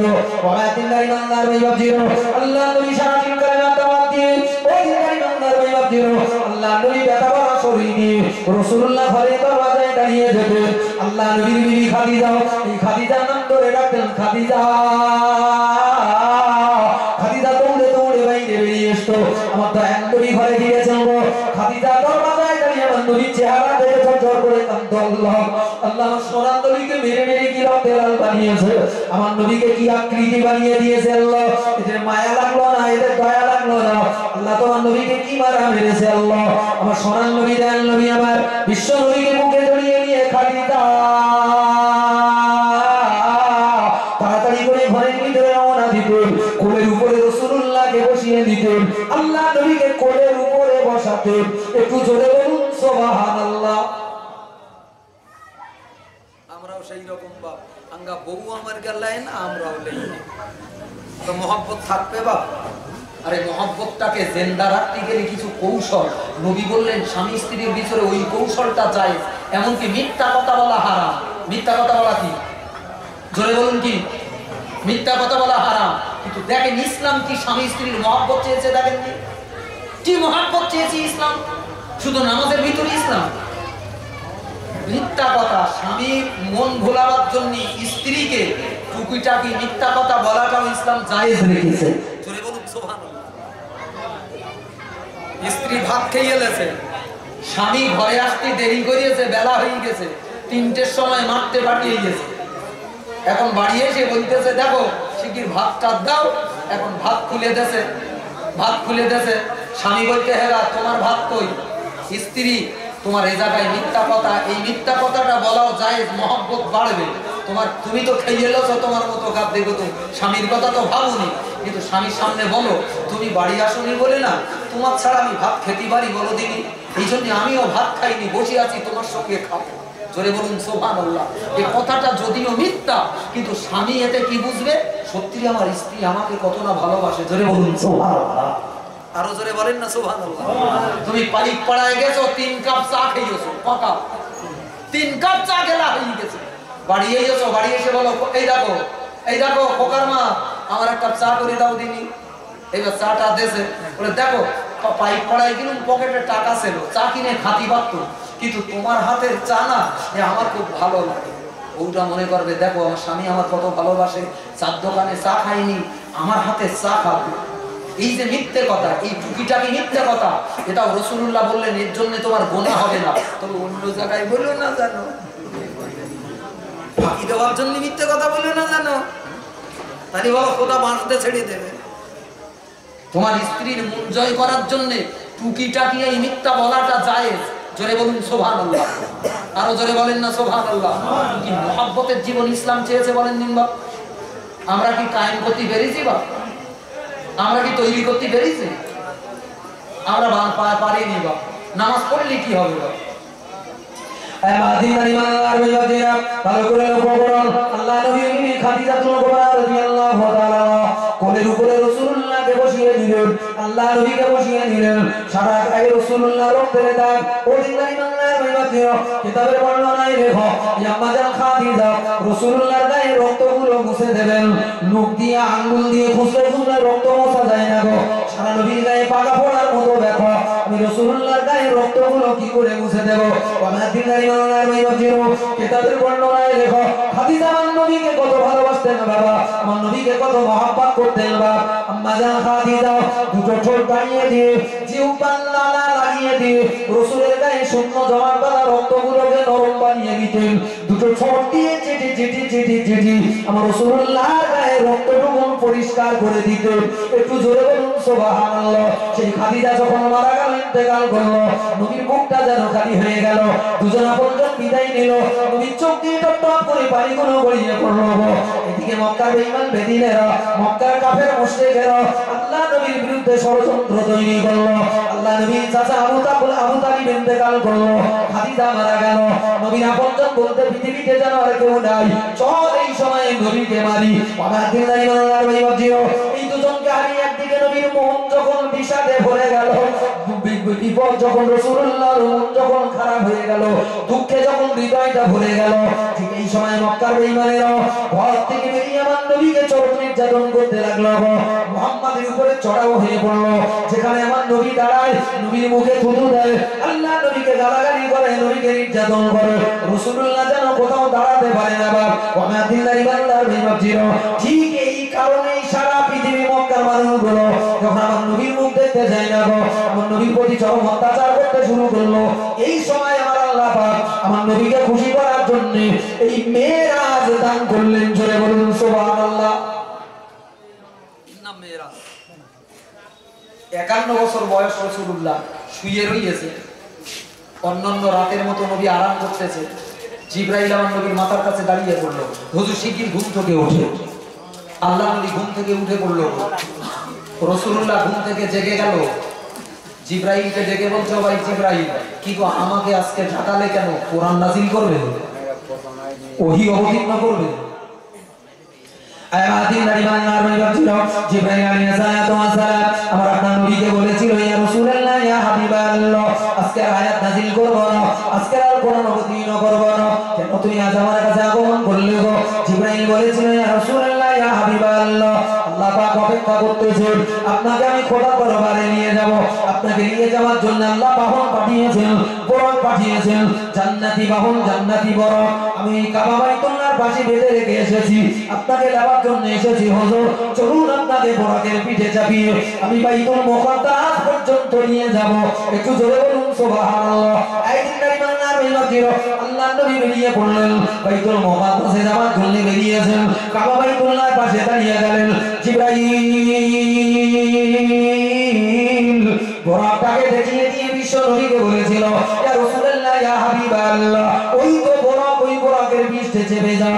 আল্লাহ নবী বললেন, আমি লক্ষ্য করে দেখতে পাই সাদা খচ্চরের মতো চারপাশে একটা জন্তু, পিঠে তার পাখনা লাগানো। এর পিঠে যেন জিবরাইল আমাকে বসতে বলে। আমি রাসূলুল্লাহ বসার জন্য রওনা দিলাম। বোরাকের পাশে চেপে গিয়ে বোরাকের পাশে দাঁড়িয়ে গেলাম, কিন্তু বোরাক আমার পিঠে লাফালাফি ছোটাছুটি করতে শুরু করলো। এ যেন আমাকে পিঠে দিতে চায় না। আমার মনটা খারাপ হয়ে গেল। জিবরাইল বলেছিল এই সময়, এই বোরাক, তুই কি মুহাম্মদ রাসূলুল্লাহকে চিনলি না? বিশ্ব নবীকে কি পিঠে নিবি না? কেন তুই এমন লাফালাফি করলি? যে নবীকে তৈরি না করলে আল্লাহ জমিন বানাতো না, আসমান তৈরি করতো না। আমি জিবরাইল আমাকে না তোকেও বানাতো না। সেই নবী আস্তর পিঠেছে মেরাজে রওনা দেবে, তুই কি রাসূলুল্লাহর পরিচয়টা ভুলে গেলি? আমার দিনদারি আল্লাহর নবী ভাবছিল। বোরাক এই সময় রাসূলুল্লাহর কথা মনে পড়লো, আল্লাহ নবীকে চিনে নিল। রাসূলুল্লাহর কদমে মাথা ঠেকিয়ে চোখের পানি ফেলে বলেছিল, ইয়া রাসূলুল্লাহ, ইয়া হাবিবাল্লাহ, হুজুর আমার গোস্তাকিটাকে আপনি ক্ষমা করুন, আমার ভুলটাকে আপনি মাফ করুন। আমি চিনতে পারিনি আপনি আখিরি জামানার পয়গম্বর বিশ্বনবী রাসূলুল্লাহ। হুজুর আমার অযাচিত অপরাধটাকে মাফ করুন। একটু জোরে বলুন সুবহানাল্লাহ।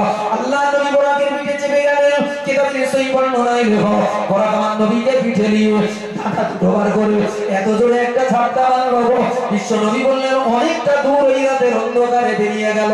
একদিন দাঁড়িয়ে আল্লাহর নবী ভাবছিল, ভালো করে মনে রাখুন এই কথাগুলো আমার আল্লাহ পাক কোরআন মাজিদে কি সুন্দর করে জানিয়ে দিলেন।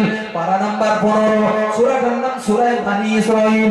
আমার আল্লাহ কি সুন্দর করে বললেন, সুবহানাল্লাযী আসরা বিআবদিহি লাইলান মিনাল মাসজিদিল হারামি ইলাল মাসজিদিল আকসা আল্লাযী বারাকনা হাওলাহু লিনুরিয়াহু মিন আয়াতিনা ইন্নাহু হুয়াস সামিউল বাসীর। একটু জোরে বলুন সুবহানাল্লাহ। যেরা মাইক লাগিয়েছে শুধু প্যান্ডেল করে, আসল জায়গায় ফাঁকা। কি বলবো এটা বলে বাবাজি। আমি আপনাকে গোটা কত কথা যে নিয়েতে বলবো বলে ভাবছিলাম না। আমার মায়েরা, অসংখ্য মায়েরা হয়তো অনেকেই মাহফিলে বসে রয়েছে, তাদেরকেও কিছু ইসলামী কথা শোনাবার জন্য, আর আমাদেরও যাতে উপকার হয়, জোরে বলুন সুবহানাল্লাহ। আরো জোরে বলেন না সুবহানাল্লাহ। বাবাজি, আজকে আমরা মুসলমান কিন্তু দিন শিখবো কোথা থেকে? বাবা, ইসলাম কার কাছ থেকে নেব? আর বেশিরভাগ বিভিন্ন জায়গায় সত্যের নামে খানিকটা মিথ্যার অপলাপ চলতেছে। বাবা, এই জন্য খাঁটি দিন শেখাও মুসলমানদের জন্য অত্যন্ত কষ্টকর। পৃথিবীতে অসংখ্য ইসলামের নামে দল বেরিয়েছে। বাবা, জামাতে ইসলামী একটা দল, আহলে হাদিস একটা দল, বেরেলি একটা দল, তাবলীগ জামাত একটা দল, দেওবন্দি একটা দল, ফুরফুরা একটা দল, এইরকম হাজার দল ধর্মের নামে বেরিয়ে গেছে। বাবা, এক দলের সঙ্গে আরেক দলের সম্পর্ক নেই। বাবা, মুখ দেখা দেখি, অথচ এদের কলেমা এক, এদের কোরআন এক, এদের আল্লাহ এক, এদের নবী এক, অথচ কিলে বাঁধিয়ে রেখেছি। বাপ, এ কিয়াম করে তা ওটা করে না, এটা আজানের পরে হাত তোলে তা ওটা তোলে না, হাজার রকম ফিতনা বাঁধিয়ে রেখেছি। কথা বলেন সত্য না মিথ্যা? কথা বলেন। আর আমরা কিছু মৌলবী কোরআন হাদিস ঘুটে ঘুটে শুধু আমার হাতা গোটাইছি, কিয়াম করবি না মানে, আর কিয়ামের দলিল নিয়ে দেখ কিয়ামের দলিল আমি দলিল দিচ্ছি। ওটা বলতে এই আজানের পরে হাত তুলতে হবে, কনে আছে রে এরা, হ্যাঁ কনে পাইছিস, ওটা উরির দলিল খুঁজবে। কি করে ঠেকাবেন বাপ? আর হিন্দু কটা ছুরি ধাপ যাচ্ছে, কি গো হিন্দু কটা ছুরি ধাপ যাচ্ছে। ওরা যখন মারবে তখন তাবলীগ জামাত দেখে মারবে না ফুরফুরা দেখে মারবে না আহলে হাদিস না জামাতে ইসলামী দেখে মারবে? বাপ, কথা বলেন নি? কি দেখে মারবে? গড়ে চালাবে না, তুই লম্বা টুপি মাথায় দিতিস না গোল টুপি মাথায় দিতিস, তুই ভাড়া জামা পরতিস না গোল জামা পরতিস, এইসব দেখি দেখি মারবে টারবে নাকি? আল্লাহ আল্লাহ আমাদেরকে হেদায়েত দান করেন, জোরে বলেন আল্লাহুম্মা আমিন। এই ফরুয়াতি মশলা পার্থক্য থাকতেই পারে বা ফরুয়াতি মশলায় পার্থক্য থাকতেই পারে, কিন্তু তাই বলে আমাদের ভিতরে ভিন্নতা আসবে কেন? রাগারাগি মারামারি ঝালাঝালি, ওরা মিলাদ দিলে আমরা যাব না আর ওরা মিলাদ দিলে আমরা বসবো না। খুব পাকা হয়ে গেছো নাকি? খুব পাকা ধোনা সেজেছ নাকি? বড় বুঝদার হয়ে গেছো? আস্তাগফিরুল্লাহ। ফরুয়াতি মশলা কত পার্থক্য থাকবে, কিন্তু আমাদের ভিতরে এই পাটাপাটি থাকবে কেন? আমরা তো একই ধর্মাবলম্বী মুসলমান। জোরে বলুন সুবহানাল্লাহ। কথা বলেন ঠিক না বেঠিক? আজকে কি সর্বনাশে জায়গায় গেছে। আমরা লিখেছি এ তো সাধারণ মুসলমান গান না, আঙ্গা মতন কিছু হুজুর গান আমরাই বিয়ে দিয়েছি। আমি যেটা করতেছি এটাই জানো ঠিক, এর বাইরে জানো কিছু নেই। কি মারাত্মক সর্বনাশ ঘটে গেছে। আমার সোনামানিকেরা, সোনার চাঁদ ভাই বাপজিরা, তাই আজকের সময়ে মুসলমানদেরকে একটু ঠান্ডা মাথায় সিদ্ধান্ত গ্রহণ করা দরকার। আপনার ধর্মটাকে নিয়ে একটু ভাবতে হবে, আপনার দিনকে নিয়ে একটু ভাবতে হবে। একদল মুসলমান আছে বা এই মৌলভী সাহেব দেখলাম ঝগড়া দেখে বলতে ও হুজুররা ঝগড়া বাঁধিলে তারপর শেষের দিকে আমরা যাবার নামাজ কালাম পড়তে মসজিদে। কি গো, একদল মুসলমান হুজুররা ঝগড়া দেখে মসজিদ মুখ হতে যাচ্ছে। আমার সোনামানিকেরা, সোনার চাঁদ ভাই বাপজিরা, আজকের যে যুগ পড়েছে, আজকের যে সময় আমরা উপনীত বা নিজেদের ঘরোয়া দ্বন্দ্বগুলোকে নিজেদের জায়গায় রেখে সমস্ত মুসলমান আমরা ইসলামের জন্য, কোরআনের জন্য, মসজিদ বাঁচাবার জন্য আজ আমাদের এক হওয়ার দরকার আছে না নেই? জোরে বলুন। এখনো যদি আমরা টুপি দিয়ে ভাগ করি, এখনো যদি আমরা সালাম কিয়াম দিয়ে ভাগ করি, বা শত্রুরা তো সুযোগ পাবে, পাবে না? পাবে না বলুন? ওর গা তো মাতৃ সুযোগ হয়ে যাবে। আমার সোনামানিকেরা, সোনার চাঁদ ভাই বাপজিরা, বর্তমান সময়ে এইসব ফরুয়াতি মশলা নিয়ে যে মৌলভী সাহেবগুলো, যে ইমামগুলো মানুষদের কান ভাঙানি দেয়, জানবেন এরা দিনের দুশ্মন তুললো, মুসলমানদের শত্রু তুললো। এখন এই ঝগড়া বাঁধাবার সময় নেই। তুই লম্বা মাথায় দিস না গোল মাথায় দিস, যা একটা মাথায় দে, চল আমরা নামাজটা পড়ি আসি। জোরে বলুন সুবহানাল্লাহ। আরো জোরে বলেন না সুবহানাল্লাহ। যে কটা মাথায় দেয় না ওই কটার কাছে চল দুজন মিলে যাই, ওর মাথায় একটা জাহাই দেই, ঝুড়ি কোদাল বস্তা জাহাই একটা চাপি। বোঝেন না কি সর্বনাশে কাণ্ড চলতেছে বাপ?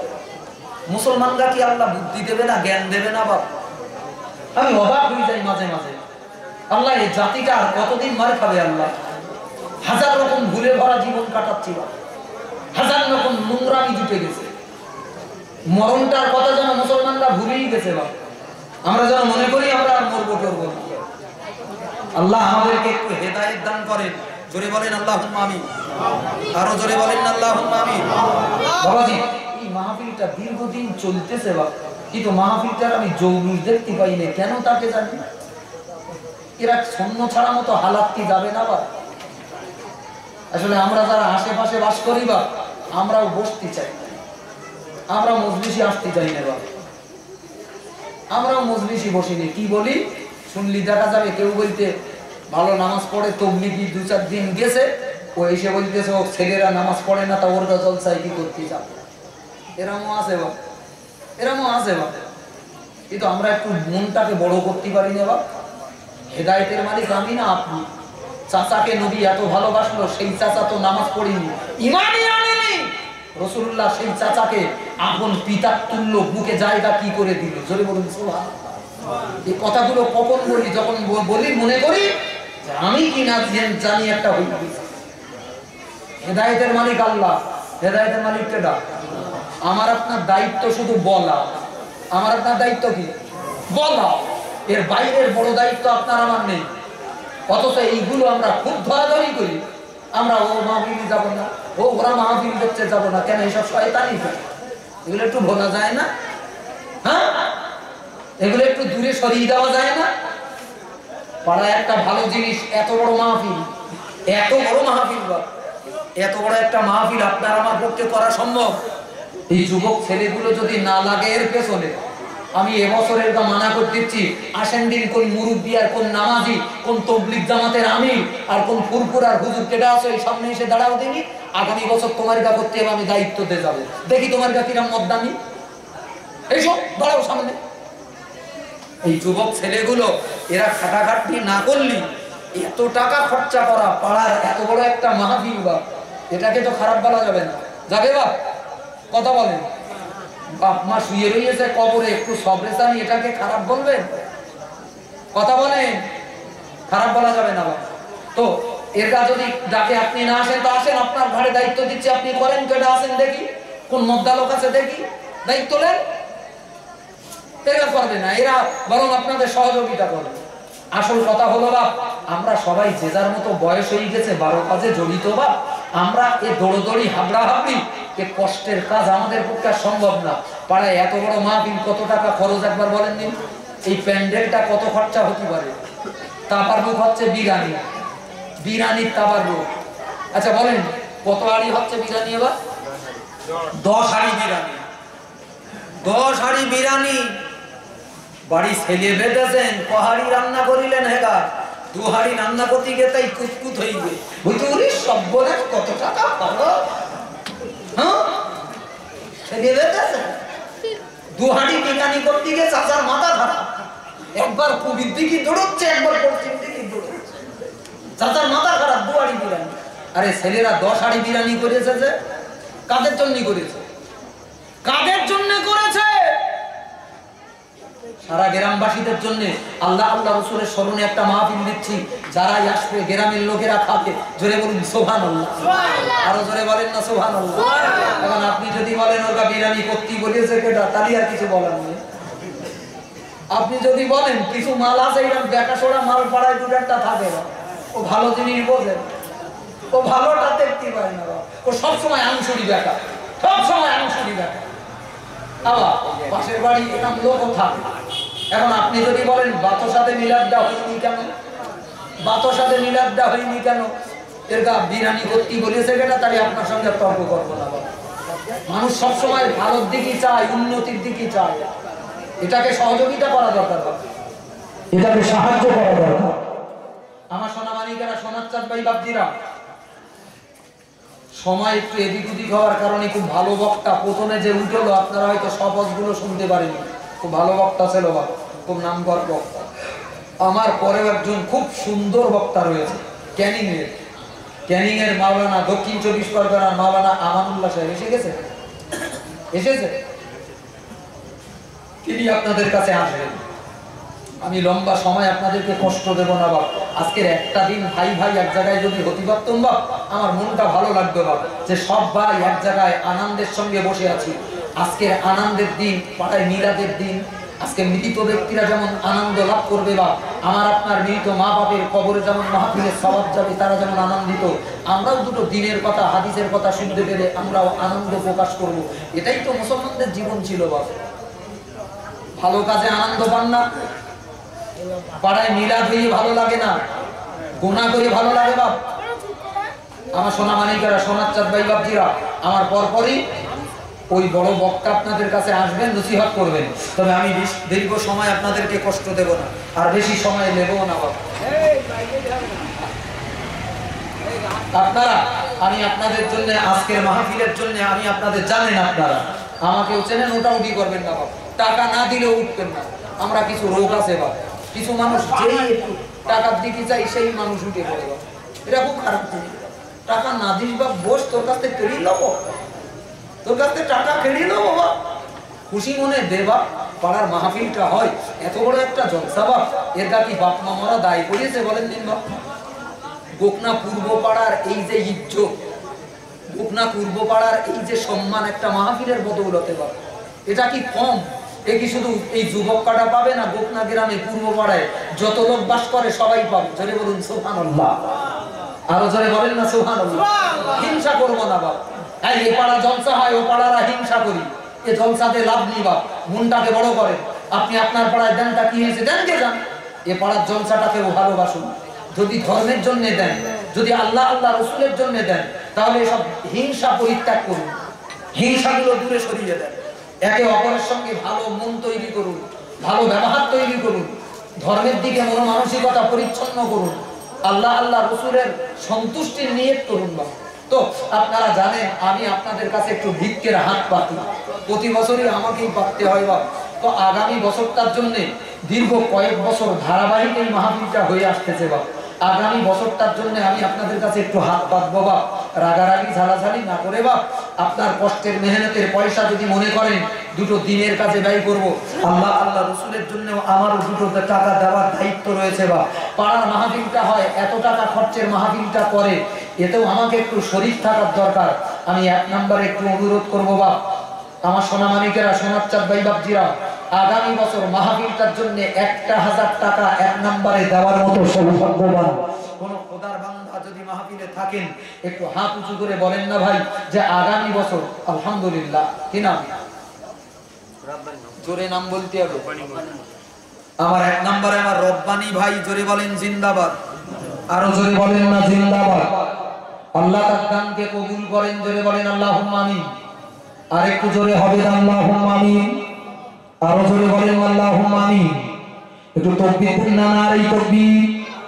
আরো জোরে নারে তাকবীর। কোটনা পূর্ব পাড়ার বাৎসরিক মিলাদুন নবীর জলসা, কোটনা পূর্ব পাড়ার বাৎসরিক মিলাদুন নবীর জলসা, নারে তাকবীর। আমার আল্লাহ আগামী বছর মাহফিলটার জন্য আল্লাহ আল্লাহ এই গরিব পাড়ার ভিতরে মাহবুব আল্লাহ আমার এই যুবক ভাইয়া মাহবুব প্রতি বছর এই মাহফিলটার ইন্তজাম করে হাজার হাজার টাকা খরচা মাহবুব। আমার আল্লাহ আগামী বছর মাহফিলটার জন্য এক নম্বরে আমার রব্বানি ভাই আল্লাহ আমার ভাই 1000 টাকা দান করলো। আল্লাহ আমার রব্বানি ভাইয়ের দানকে কবুল করো, আল্লাহ তার মনোবাসনা পূর্ণ করো। আল্লাহ আমার এই গরিব ভাইটা কি কাজ কারবার করেন জানি আল্লাহ, আল্লাহ তার কাজে কামে উন্নতি দাও, আল্লাহ তার ব্যবসায় উন্নতি দাও। আল্লাহ তোমার নবীর মহব্বতে দান করলো, কোরআনের ইজ্জতের জন্য দান করলো, কোরআনী মাহফিলের জন্য দান করলো। আল্লাহ তার আয় উন্নতিতে বরকত দান করো, ব্যবসায় উন্নতি দাও, বালা মুসিবত দূর করে দাও। আল্লাহ তার সংসারে সুখ ও শান্তি দাও। ওই মুরব্বি যারা মারা গেছে আল্লাহ আল্লাহ এই দানের ওসিলায় আল্লাহ তাদের কবরগুলো জান্নাতের বাগান বানাও। একটু জোরে বলুন আল্লাহুম্মা আমিন। 2 নম্বরে 1000 টাকা কে দেবেন একটু নাম বলেন বাপ। তাড়াতাড়ি করে একজন 1000 টাকা চাচ্ছি বা 5000 টাকা চাই না, 2000 টাকা চাই না, একটা করে 1000 টাকা চাচ্ছি। 2 নাম্বারটা কে নেবেন বলুন? মোহাম্মদ রহিত মোল্লা ও মোহাম্মদ আব্দুর রহমান মোল্লা, দাদা দাদির নামে দোয়া চাই। 2001 টাকা, 2001 টাকা। মোহাম্মদ রহিত মোল্লা আর আব্দুর রহমান মোল্লা 2 ভাই মিলে 2001 টাকা। কত? 300 টাকা। কি নাম আপনার? নাম কি? আবু বকর ভাই। তার মই মুরব্বিদের নাজাতের জন্য নগদে 300 টাকা। আল্লাহ দানকে কবুল করুন, জোরে বলেন আল্লাহুম্মা আমিন। আরো জোরে বলেন আল্লাহুম্মা আমিন। আমার আল্লাহ আমার রহিম ভাই এবং আব্দুর রহমান ভাই 2001 টাকা দান করুন। আল্লাহ আল্লাহ আমার 2 ভাইয়ের দানকে কবুল করো, আল্লাহ তাদের মনোবাসনা পূর্ণ করো। আল্লাহ দাদা দাদি জনমের মতো মারা গেল আল্লাহ, কোন কবরে দাদা দাদি শুয়ে রয়েছে আল্লাহ, আর তাদের জায়গা জমি নিয়ে জীবন কাটাই। আয় মাহবুব মাওলা গো, দাদা দাদি জনমের মতো কবরে শুয়ে আছে আল্লাহ। আয় আল্লাহ খাস করে আল্লাহ দাদা দাদির মাগফিরাতের জন্য দান করলো, আল্লাহ দানকে কবুল করে নিয়ে আল্লাহ আমার ভাইদের দাদা দাদির কবরের সওয়াবগুলো পৌঁছে দাও। আল্লাহ তাদের জীবনের গুনাহকে ক্ষমা করে দাও আল্লাহ, আল্লাহ তাদের কবরগুলো জান্নাতের বাগান বানাও। একটু জোরে বলুন আল্লাহুম্মা আমিন। আরো জোরে বলেন আল্লাহুম্মা আমিন। ও নওজোয়ান যুবক ভাইরা, মুরব্বিরা, মুসলমানেরা, মা বোনেরা, একটু খালি নামটা তাড়াতাড়ি করে বলুন। আগামী বছর মাহফিলটা বাঁচানোর জন্য পাড়ায় এত বড় মাহফিল আল্লাহ দান করুন। প্রতি বছর আমরা কায়েম করে রাখি। অধিকারী ইমানদার ভাই বাপজিরা কে আছেন একটু আল্লাহ আল্লাহ নবীর কাছে শরীক হবেন, দ্বীনের কাছে শরীক হবেন বাবা। কোরআনী মাহফিলটাকে বাঁচানোর জন্য আপনার টাকায় কোনো গুনার কাজ নয়, কোনো পাপের কাজ নয়। আগামী বছর দিনের কথা কোরআন হাদিসের মাহফিল আল্লাহ কায়েম করাবে। কোন সৌভাগ্যবান, কোন নওজোয়ান, কোন মুরব্বি, কোন বাবাজি, কোন মা বোন কে আছেন বাবা তার কপাল খুলবে 1000 টাকা আগামী বছর মাহফিলটার জন্য একটু অনুগ্রহ করে নামটা বলেন, আমি আপনার জন্য একটু দোয়া করব। আল্লাহ যাতে আপনার জীবনের বালা মুসিবত দূর করে দেয়, আল্লাহ আপনার বিপদ আপদ দূর করে, আল্লাহ আপনার হায়াত কিসমত দারাজ করে, আল্লাহ রোগ ব্যাধিটাকে দূর করে দেয়। কি আছেন কোন ভাগ্যবান ভাই আমার 3 নম্বরে 1000 টাকা দেবেন। আল্লাহ আল্লাহ নবীর মহব্বতে 1000 টাকা, কত হাজার টাকা জীবনে ইনকাম করলাম, বউয়ের পিছনে বাচ্চার পিছনে ঘর সংসারের পিছনে কত টাকা ব্যয় করলাম। ও সোনামানিকেরা 1000 টাকা তোমার নবী আল্লাহর মহব্বতে দাও, কিয়ামতের ময়দানে কাজে লেগে যাবে, মা বাবার কবরে আল্লাহ নাজাত দান করবে। আলহামদুলিল্লাহ। আমার সামাদ ভাই কই? সামাদ ভাই কই? ওই মাথায় বসে কই? ও 1000 টাকা নিলি হবে, মাহফিলটা হবে সামাদদার কাছ থেকে। এরা তো বেশি বেশি দেয়। আমার আল্লাহ আমার সামাদ ভাই 1000 টাকা দান করলো। আল্লাহ বড় কষ্টের কাজ করে। আল্লাহ গাছ কাটাকাটির বড় কষ্টের কাজ করে। আল্লাহ আল্লাহ তুমি বিপদ দিও না, মুসিবত দিও না। আল্লাহ আল্লাহ তোমার নবীকে ভালোবেসো, মাহফিলের জন্য 1000 টাকা দান করলো। আল্লাহ দানকে কবুল করো, বালা মুসিবত দূর করে দাও, হায়াত কিসমত দারাজ করে দাও। আল্লাহ গরিব সংসারটাকে তুমি সুখের বানাও। আল্লাহ সামাদ ভাইয়ের ওই মুরব্বি যারা মারা গেছে, আল্লাহ তাদের জীবনের গুনাহগুলো মাফ করো। আল্লাহ তাদের জীবনটা সুখময় জীবন বানাও। জোরে বলুন আল্লাহ। আমার মোতালেব ভাই জোরে বলেন জিন্দাবাদ। আরো জোরে বলেন না জিন্দাবাদ। কত 1000 টাকা আমার মোতালেব ভাই, গরিব ভাই আমার আল্লাহ কত কষ্টের সঙ্গে সংসার করে। আল্লাহ মাতার ঘাম পায়ে ফেলে 2 টাকা ইনকাম করে। আল্লাহ আল্লাহ তোমার নবীর মহব্বতে কোরআনের খেদমতে আল্লাহ 1000 টাকা দান করলো। আল্লাহ আমার মোতালেব ভাইয়ের দানকে কবুল করো।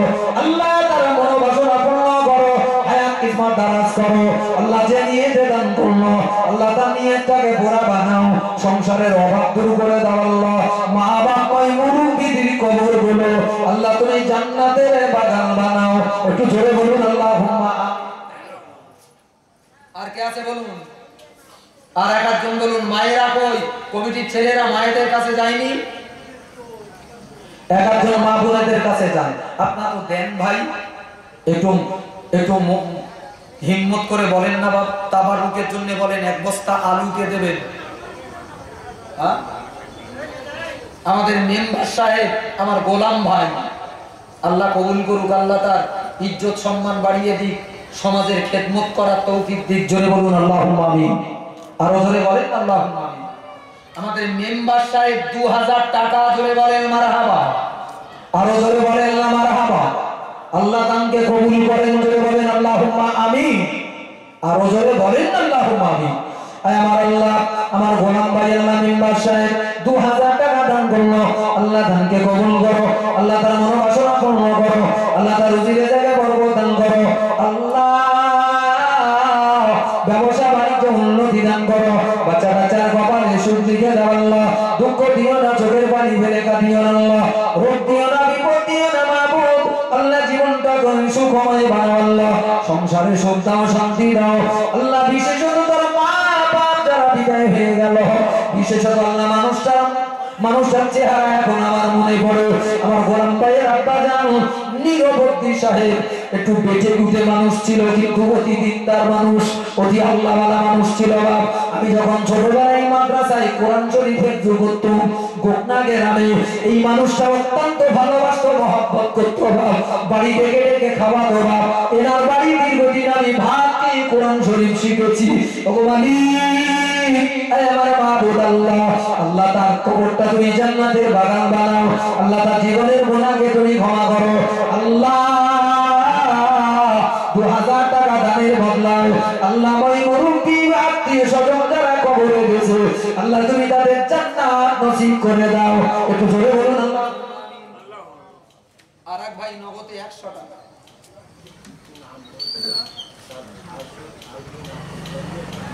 সুবহানাল্লাহ সুবহানাল্লাহ। নগদে 4010 টাকা। জোরে বলেন না মারহাবা। আরো জোরে বলেন মারহাবা। দেখেছেন আল্লাহর কত পাগল বান্দা আছে, দেখেছেন 1000 টাকা চেয়ে চেয়ে মত্তিজি কেউ বলে না। বাবা আল্লাহর বান্দার মন দেখে। আল্লাহ তুমি আমাদের মনটা বড় করো বাবা, এই দিনের কাজে কৃপণতা করবো না বাবা, ধর্মের কাজে কৃপণতা করবো না, কৃপণতা অন্য জায়গায় করবো। বাজারটা 500 টাকা খরচা করি বাজার না করি, ওখানে 200 টাকায় বাজার সেরে বাড়ি যায় বাবা, এখানে অকারণ খরচা করি। কিন্তু দিনের কাজে যখন টাকা চাবে বাপ, এখানে কৃপণতা করবো না। 100 টাকা দেওয়ার ক্ষমতা আছে, দেবো 200 টাকা। আল্লাহ দেনেওয়ালা, জোরে বলুন সুবহানাল্লাহ। বাবাজি এক বস্তা আলু বলে, নাম বলতে চায় না, গোপনে 4010 টাকা নগদে। আল্লাহ আল্লাহ আমার ভাইয়ের দানকে কবুল করো আল্লাহ। আয় আল্লাহ তোমার কোন বান্দা আল্লাহ নাম বলতে চায় না আল্লাহ, গোপনে এত মোটা দান করলো আল্লাহ, নগদে 4010 টাকা দান করলো আল্লাহ, দানকে কবুল করো আল্লাহ। তাদের ওই মুরব্বী আপনজন প্রিয়জন, দাদা দাদি নানা নানি শ্বশুর শাশুড়ি আল্লাহ, আল্লাহ নাতা নাতি নাতনি যে যেখানে বিদায় নিয়েছে আল্লাহ, আল্লাহ সকলের জীবনের গুনাহগুলো মাফ করো আল্লাহ। এই দানের ওসিলায় আল্লাহ কবরের আযাবগুলোকে তুমি মাফ করে দাও। একটু জোরে বলুন আল্লাহুম্মা আমিন। আর একজন বলেন না বাপ, এক বস্তা আলু চাচ্ছি তাবারুকের জন্য। এই মা মারা গেছে, বাপ কবরে কাঁদতেছে, বাপ তাদের নাজাতের জন্য, তাদের সবরেসানির জন্য 1 বস্তা আলু বলে। খোদার পাগলেরা খাবে বাপ, খোদার পাগলেরা খাবে মাহফিলের শেষে তাবারুক। 10 কেজি 20 কেজি পারলে চাল বলেন, বলেন না বাপ। 20 কেজি চাল দেওয়ার মতো কে আছে বলেন? বাপের নামে বলেন, মায়ের নামে বলেন, কি নাম? আমার বাদেল ঘোরানি ভাই, আল্লাহ কবুল করুক। 500 টাকা আল্লাহ আমার বাদেল ভাইয়ের দানকে কবুল করো। জোরে বলুন আল্লাহুম্মা আমিন। আরো জোরে বলেন আল্লাহুম্মা আমিন। মায়েরা একটু ভাইদের কাছে নাম লিখে লিখে পাঠাও। মা নূর মোস্তফা থালা গেলাস, আগেই থালা গেলাস, এখন সাল আলু বনে তার ঠিক ঠিকানা নেই। আল্লাহ কবুল করেন, তবে হয়ে যাবে বা আল্লাহর উপরে বিশ্বাস, প্রতি বছর হবে। নূর মোস্তফা আগামী বছর থালা গেলাস যা লাগবে সব দেবে। মাহির সর্দার আলু সব দেখেছেন, আগামী বছর তাবারুক রান্নার জন্য যত আলু লাগবে সব আমার মাহির ভাই দেবে। জোরে বলেন সুবহানাল্লাহ। আরো জোরে বলেন না সুবহানাল্লাহ। আল্লাহ ভাইয়ের দানকে কবুল করেন, জোরে বলেন আল্লাহুম্মা আমিন। আরো জোরে বলেন আল্লাহুম্মা আমিন। আমার আল্লাহ আগামী বছর মাহফিলটার জন্য আল্লাহ তাবারুক রান্নার জন্য যত আলু লাগবে আল্লাহ, আল্লাহ আমার মাহির ভাই দান করলো, নূর মুস্তাফা নামক ভাই থালাকে দান করলো আল্লাহ। তোমার বান্দার দানগুলো কবুল করো আল্লাহ, তাদের রুজি রিজকে বরকত দান করো আল্লাহ। অভাব দূর করে দাও আল্লাহ, রোগ দিও না, বিপদ দিও না, চোখের পানি ফেলে কাঁদিও আল্লাহ। ইনকামে বরকত দাও, শরীরগুলোকে তুমি সুস্থ রেখে দাও আল্লাহ, হায়াত কিসমত দারাজ করে দাও আল্লাহ। আল্লাহ রুজি রিজকে বরকত দান করো আল্লাহ। আমার মুরব্বি বাপ মা দাদা দাদি নানা নানিরা যারা কবরে শুয়েছে আল্লাহ, আল্লাহ তাদের কবরগুলো বেহেশতের বাগান বানাও। একটু জোরে বলুন আল্লাহুম্মা আমিন। আর একটু জোরে বলুন আল্লাহুম্মা আমিন। আর কে আছে বলুন বাপ? চাল এখনো মোটে হয়নি। একজন একটু চাল বলেন না বাপ, একজন একটু চাল বলেন। 10 কেজি 20 কেজি চাল বলেন, তাড়াতাড়ি করে বলেন বাপ। কে আছেন চাল বলেন একজন? আমার মায়েরা 10 কেজি 20 কেজি 5 কেজি করে চাল দেন, অনুগ্রহ করে একজন বলেন বাপ। 10টা কেজি চাল দিতে পারবেন না, তবে যা দেবেন যদি বিরিয়ানি হয় বিরিয়ানির চাল দিতে হবে। মায়ের নামে বাপের নামে একটু বলেন না বাপ। হ্যালো হ্যালো, কোথায়?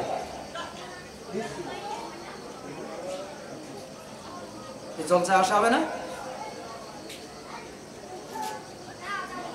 বাহ, ভালোই শিখেছেন যে, ভেঙে চুরে বলতে পারেন না। এই জলসাটা বাঁচাবে কেটা? কে বলিস আমাকে? অসভ্য কথাটা।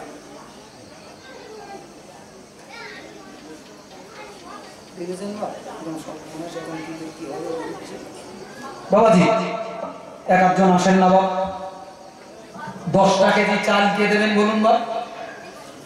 আমার মায়েরা, আমার 10 কেজি 25 কেজি আলহামদুলিল্লাহ বলতেছেন না কেন এত?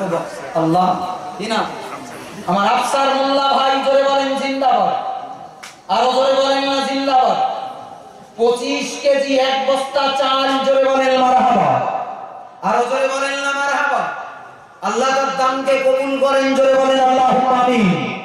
আরেকটু জোরে হবেন আল্লাহুম্মা আমিন। সকলে জবান খুলে বলেন আল্লাহুম্মা আমিন।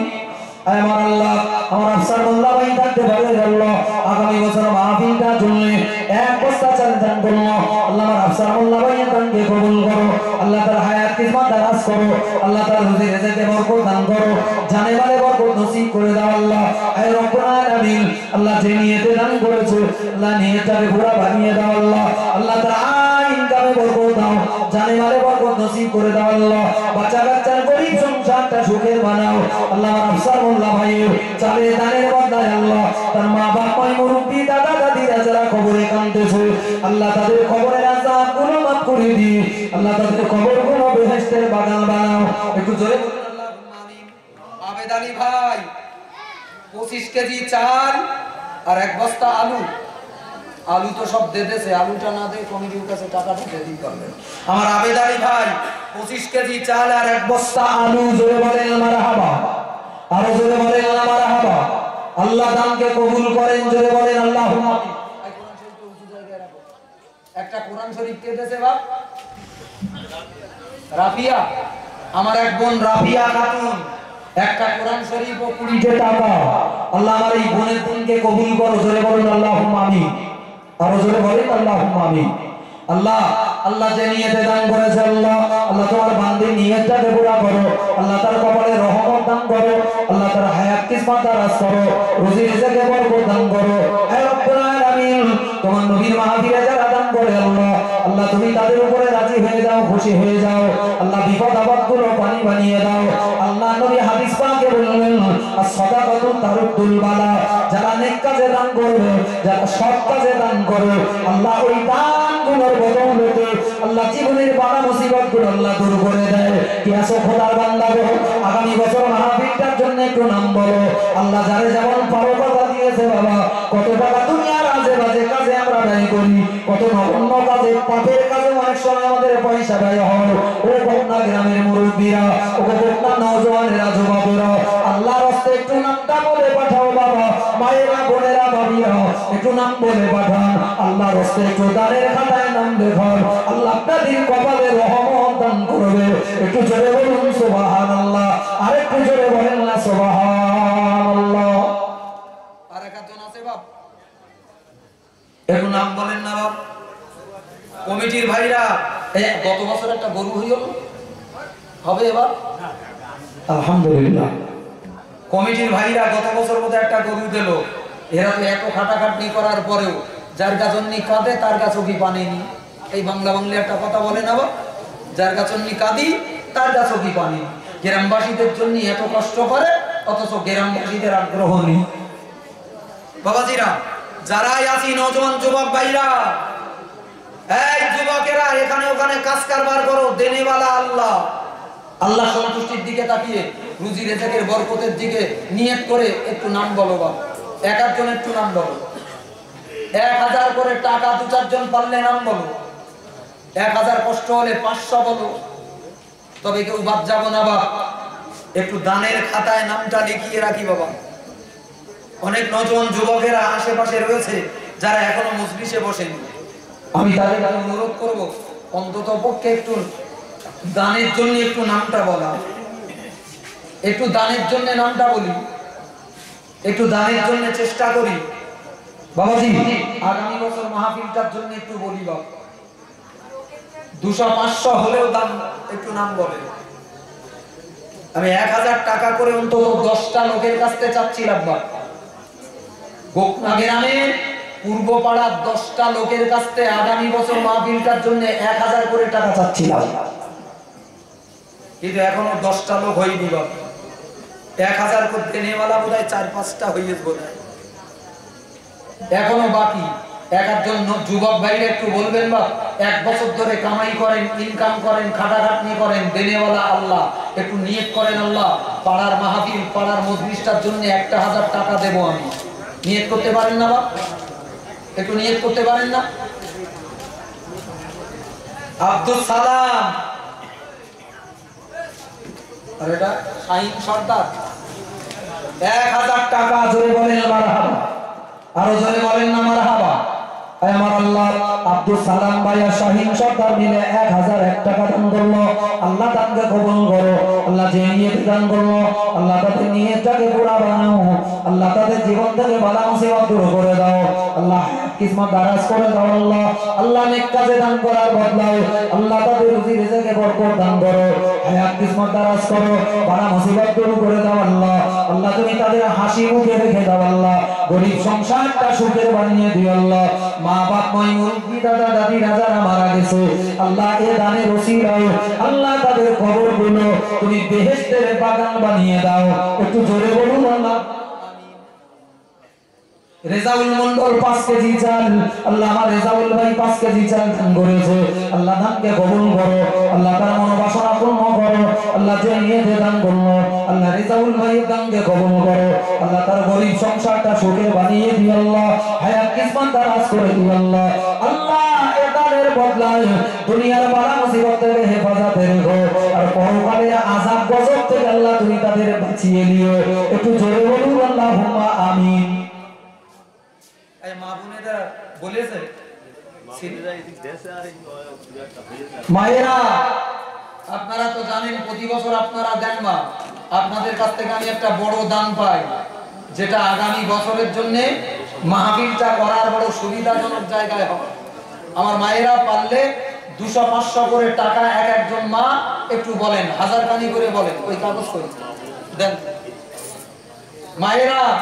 আমি এখনো যারা যেসব মায়েরা নাম লেখাননি, যেসব মায়েরা আমার কাছে দেন না, খাতাটা দেন, এই খাতার এই কজন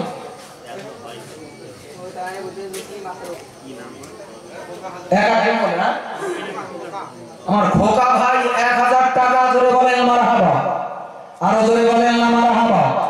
আমার আল্লাহ আমার খোকা ভাই 1000 টাকা দান করলো। আল্লাহ দানকে কবুল করো। আল্লাহ মনোবাসনা পূর্ণ করো, হায়াত কিসমত দারাজ করো, রুজি রিজকে বরকত দান করো। যে নিয়তে দান করলো আল্লাহ নিয়তটাকে পুরা বানাও। আল্লাহ সংসারে উন্নতি দাও।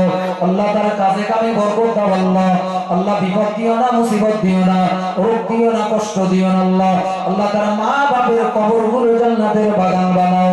আল্লাহ এ দানের সওয়াবগুলো আল্লাহ তার মৃত ব্যক্তিদের কবরে পৌঁছে দাও, কবরের আযাব মাফ করে দাও, জীবনের গুনাহ ক্ষমা করে দাও। আল্লাহ আল্লাহ কবরটা জান্নাতের বাগান বানাও। একটু জোরে বলি আল্লাহুম্মা।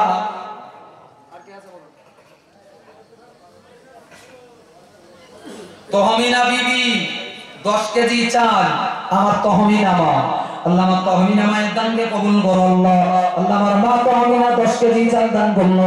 আল্লাহ মায়ের দানকে কবুল করো, মনোবাসনা পূর্ণ করো। কেনা 25 কিলো চাল, এটা কি হালিমা বিবি?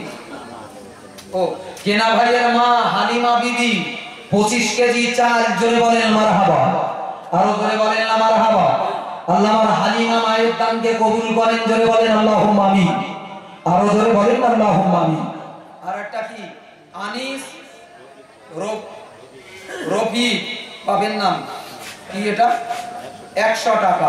আল্লাহ আমার হানিফ ভাইয়ের 100 টাকা দানকে কবুল করুন, জোরে বলেন আল্লাহুম্মা আমিন।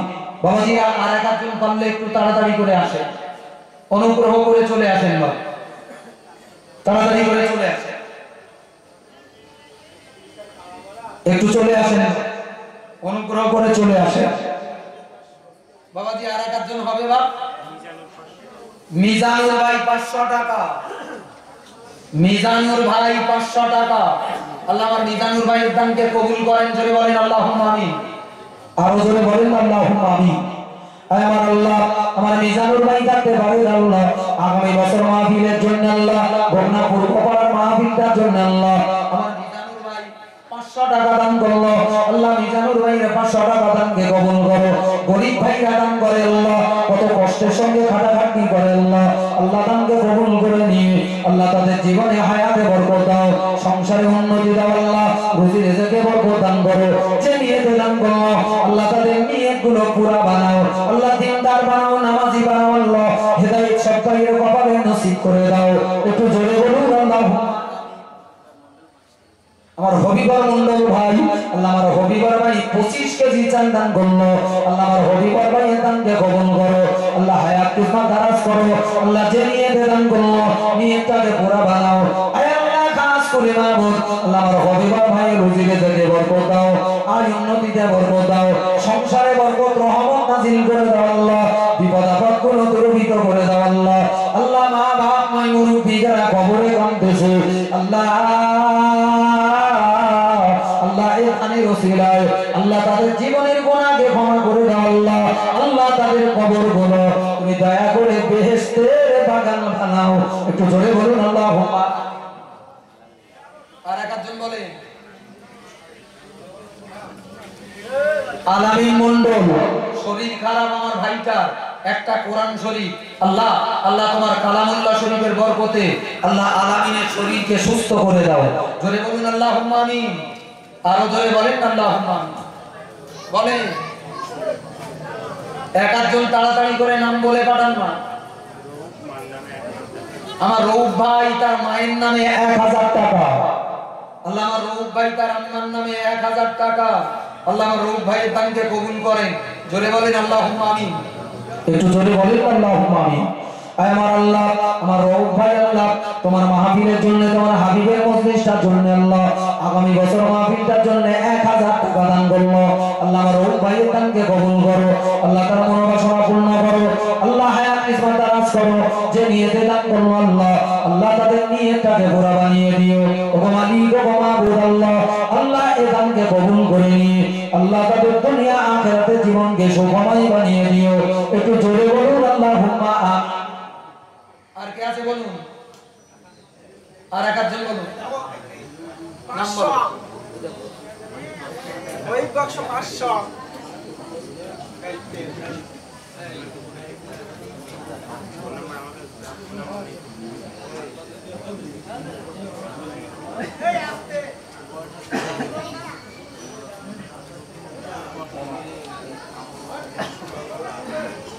আমার ওহিদ বক্স ভাই 500 টাকা। জোরে বলেন মারহাবা। আরো জোরে বলেন মারহাবা। আল্লাহ আমার ওহিদ বক্স ভাই আল্লাহ তোমার গরিব বান্দা আল্লাহ কিন্তু থাকতে পারলো না, আগামী বছর মাহফিলটাকে ভালোবেসে আল্লাহ তোমার নবীকে ভালোবেসে 500 টাকা দান করলো। আল্লাহ আমার ওহিদ বক্স ভাইয়ের দানকে কবুল করো। আল্লাহ তার মনোবাসনা পূর্ণ করো। আল্লাহ তার হায়াত কিসমত দারাজ করো। কষ্টের টাকা তোমার মাহফিলের জন্য দান করলো। আল্লাহ দানকে কবুল করে নাও আল্লাহ।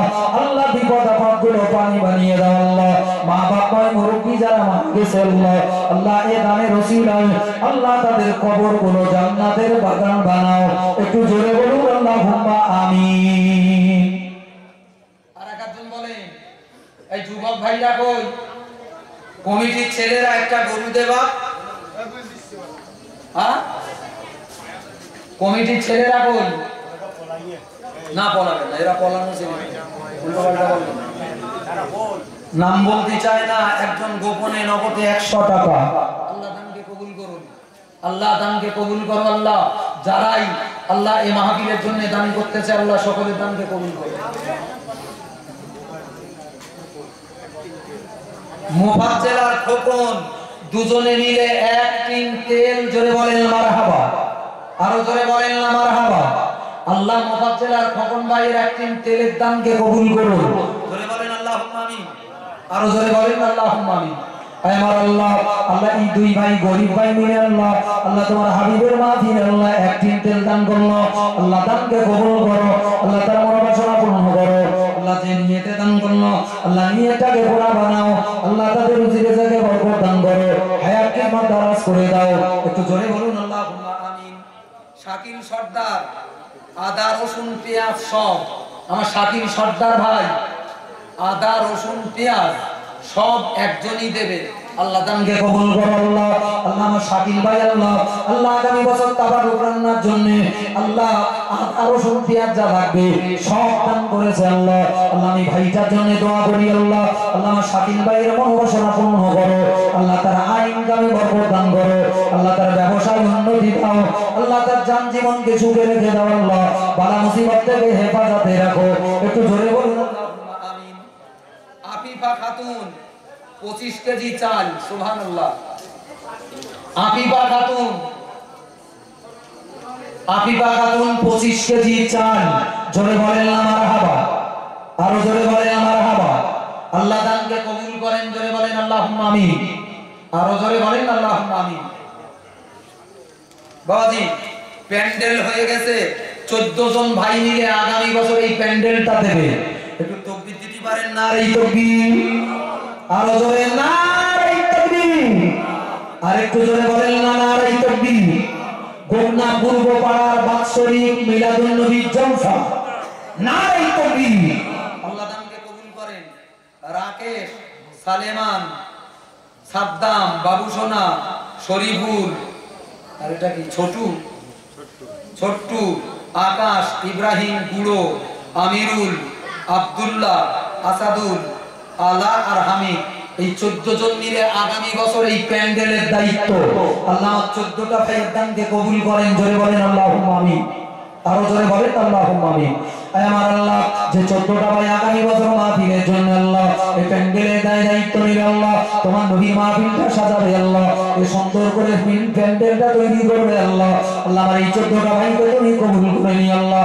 অনেক টাকা এরা দান করলো, এই প্যান্ডেলে অনেক খরচ আল্লাহ। 14 জন নিয়ে এত বড় দায়িত্ব কাঁধে নিল আল্লাহ, তুমি এদের দানকে কবুল করো আল্লাহ, এদের মনোবাসনা পূর্ণ করো আল্লাহ, এদের কাজে কামে উন্নতি দিও আল্লাহ, এদের সংসারে বরকত দিও আল্লাহ, এদের শরীর গতর ভালো রেখে দিও আল্লাহ, সংসারের অভাব অভিযোগ দূর করে দিও আল্লাহ।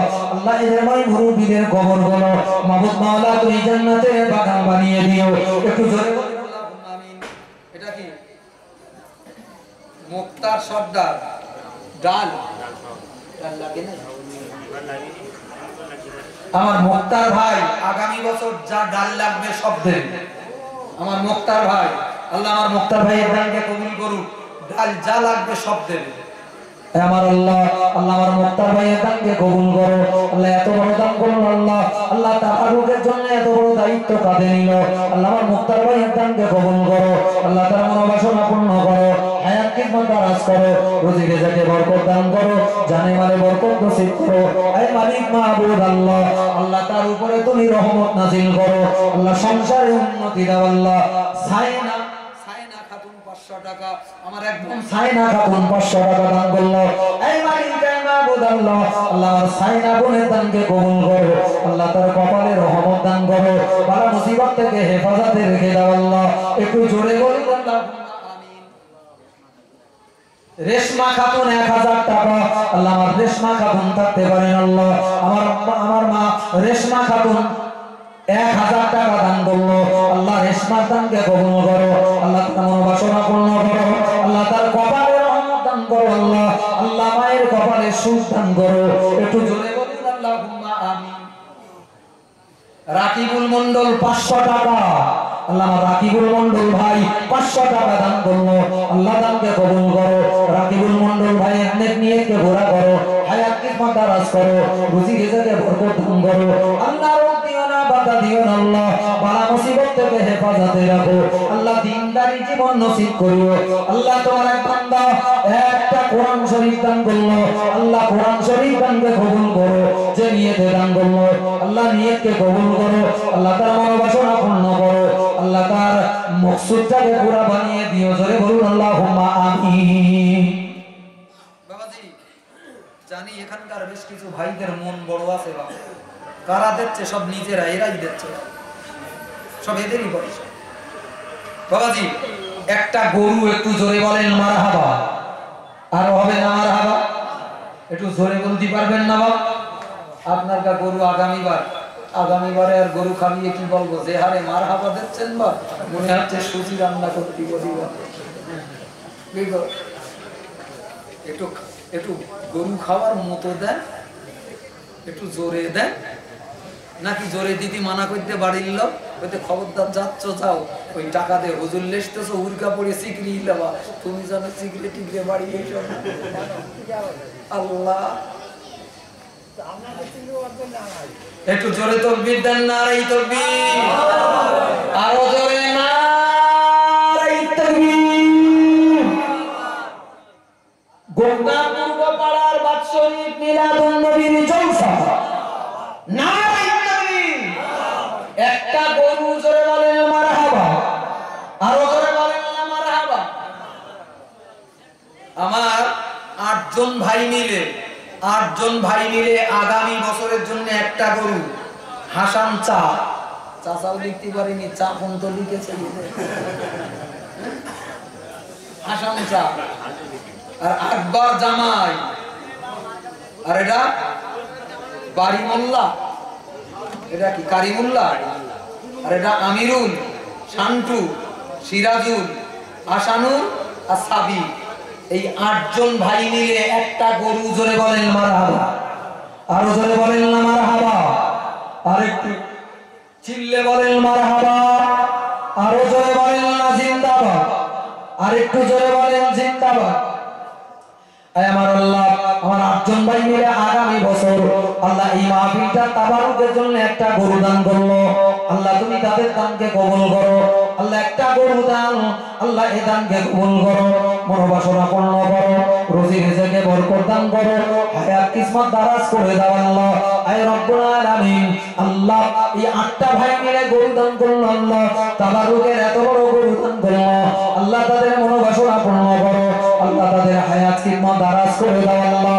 আল্লাহ কে কি কাজ কারবার করেন জানি না আল্লাহ, সকলের কাজে কামে তুমি উন্নতি দাও, রুজি রিজকে বরকত দান করে দাও। একটু জোরে বলুন আল্লাহুম্মা আমিন। আরেকটা ভাই নগদে 50 টাকা আল্লাহ দানকে কবুল করুন। আলহামদুলিল্লাহ, মোটামুটি যা উঠেছে আল্লাহর দয়ায় ভালোই। তবে একজন আছে বা নাম বলে অথচ দিতে চায় না, এটা বলো খারাপ বাপ। ওয়াদা পূর্ণ করবে, ওয়াদা পূর্ণ করবে।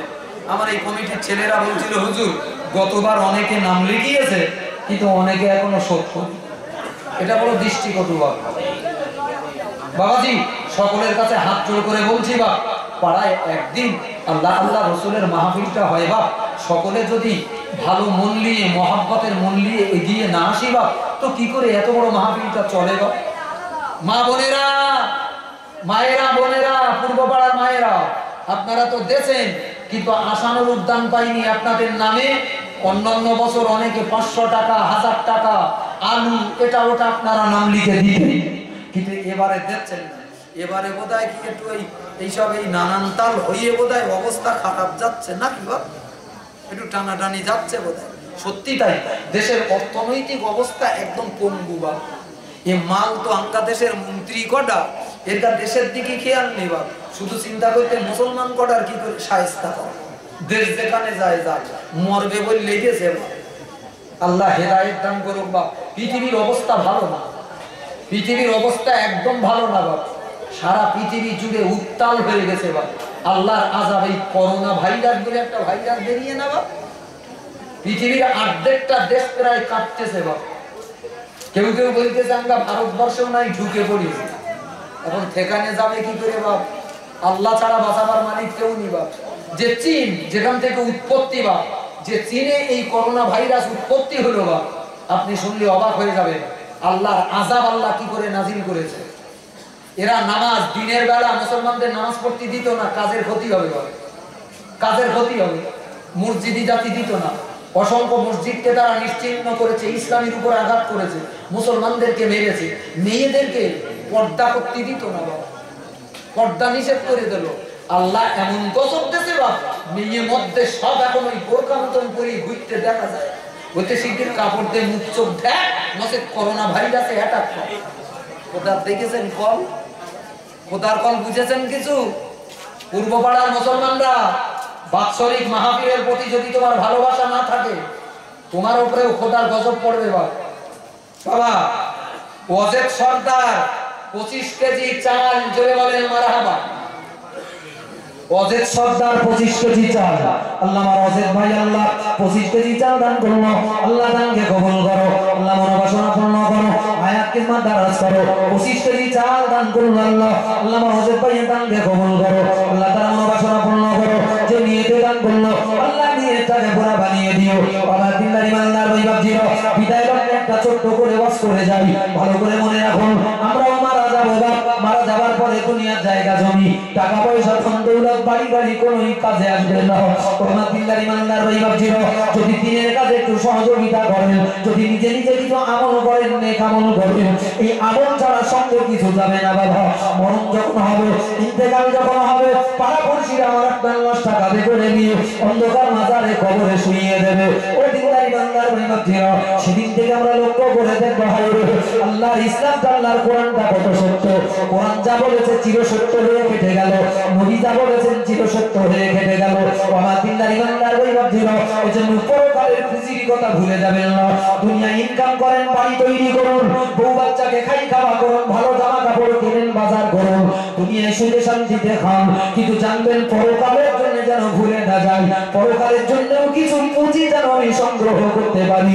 দিনের কাজে সহায়তা করা এটা একটা বিরাট মূল্যবান পুঁজি বাপ। ও দিনদার ইমানদার ভাই ভাবছিল দুদিন পরে আমি আপনি মারা যাবো বাপ, ওই পাশ বাগানে ফেলে রেখে আসবো, আপনার আমার টাকাগুলো ওর মতো ভাগ করে নেবে বাপ, বাড়ি ভাগ হয়ে যাবে, জায়গা জমি ভাগ হয়ে যাবে, আমি আপনি ওই কবরে পড়ে আমার আপনার পাপের জন্য খোদার আযাবে জাহান্নামের আগুনে পুড়বো বাপ। এজন্য আসুন কোন নওজোয়ান যুবক ভাইরা পরকালের মুক্তির জন্য, আল্লাহ নাজাতের জন্য, পরকালের কঠিন আযাব থেকে মাফের জন্য একটু এসো বাপ নামটা বলে দাও। আমার দিনদার ইমানদার ভাই ভাবছিল আমরা মুসলমানরা মরণের কথাও ভুলে যাই, মরণের কথাটা মনে করতে পারি না বাপ, কিন্তু বিশ্ব নবী বললেন ও পৃথিবীর মুসলমানরা মরণ ভুলে যেও না। দৈনন্দিন 40 বার করে কবর তোমাকে ডাকে, কবর তোমাকে ডেকে ডেকে পরকালের কথাটা মনে করিয়ে দেয়, কবরের কথাটা মনে করিয়ে দেয়। কবর আমাকে আপনাকে ডাকে আর বলে এই খোদার বান্দা, এই অমুক তুই কি আমাকে ভুলে গেলি? বউ পেয়ে, বাচ্চা পেয়ে, টাকা পেয়ে, কারবার পেয়ে, সুন্দর বাড়ি আর গাড়ি পেয়ে আমি মরণ, আমি কবর, আমাকে কি ভুলে গেলি? আমার কোলে কি তোর শুতে হবে না? আমার কোলে কি আসতে হবে না বান্দা? ও খোদার বান্দা মনে রেখো বান্দা, আমি কবর তোমাদের জন্য কেমন ঘর মনে রেখো, আনা বাইতুল জুলমাত, আমার মতো অন্ধকার পৃথিবীতে কোথাও নাই। ছোট্ট চারা হারাইয়া এই ছোট্ট সরু কবরের ভিতরে তোমাকে রেখে তার উপরে মাটি চাপা দিয়ে মুখ বন্ধ করবে, এত অন্ধকার ওই কবরের ভিতরে, এত অন্ধকার কবর, কবরটা এত অন্ধকার হয়ে যাবে বাপ। বাপকে কবর দিলে, বাপকে কবর দিলে কিন্তু কবর চিনতে পারোনি, এবার তোমার আমার পালা এসে গেল, আমি আপনি কোন দিন মারা যাব, কোন দিন কবরে যাব। যেভাবে মায়ের লাশটা হাতি করি কবর করে মাটি চাপা দিয়েছি, আমরা দুদিন পরে মারা যাবো, ইন্তেকাল করবো, আমাদের প্রতিবেশীরা, আমাদের ছেলেরা, আমাদের মেয়েরা আমাদেরকেও কবরে শুইয়ে দেবে। ও মুসলমান ছেলেরা মেয়েরা মরণের কথাটা ভুলে যেও না, পরকালের কথাটা একটু মনে করো। আল্লাহ নবী বললেন কবর দৈনন্দিন থেকে থেকে বলো আনা বাইতুল জুলমাত, ও খোদার বান্দা তুমি আমাকে ভুলে গেলে, আমার কথা মনে হয় না, আমার কথা মনে করো না, শুধু বউয়ের কথা, বাচ্চার কথা, পাখির কথা, নেতার কথা মনে করো, সংসারের কথা, দুনিয়ার কথা মনে হয়, মরণের কথা মনে হয় না। কিন্তু শুনে রেখো খোদার বান্দা, আমি তোমার কবর তোমাকে ডেকে বলি আনা বাইতুল জুলমাত, আমি হলাম চির অন্ধকারের ঘর। এত অন্ধকার যেখানে বাতি পাবা না, দুদিন 3 দিন যদি কারেন্ট অফ থাকে বা ঝড় বৃষ্টি হয়ে তার ছিঁড়ে গেছে, মানুষ সব জান উষ্টাগত বলে কি সর্বনাশ, 3 দিন হয়ে গিয়ে কারেন্ট আসে না, সারা রাত অন্ধকার, বাতি নেই, কি অবস্থা। বাবা মুসলমানরা, সোনা মানিকেরা, কবরের পরে খাটিয়ায় করে লাশটা কোথায় যাবে বা কোথায় শুবি? দুনিয়ায় কদিন বাঁচবি বলে কি সুন্দর বাড়ি করেছিস, কি দামি খাট কিনেছিস, গদি কিনেছিস, কি দামি দামি আসবাবপত্র কিনেছিস, বিছানার কভার, বেড কভারটা কত দামি পছন্দ করে করে কিনেছিস, কদিন শুবি বাবা? কবর তো আসল জায়গা, যেতে হবে না, হবে না বলে। আল্লাহ আল্লাহ তুমি আমাদের হৃদয়টা নরম করে দাও, জয় বলুন আল্লাহুম্মা আমিন।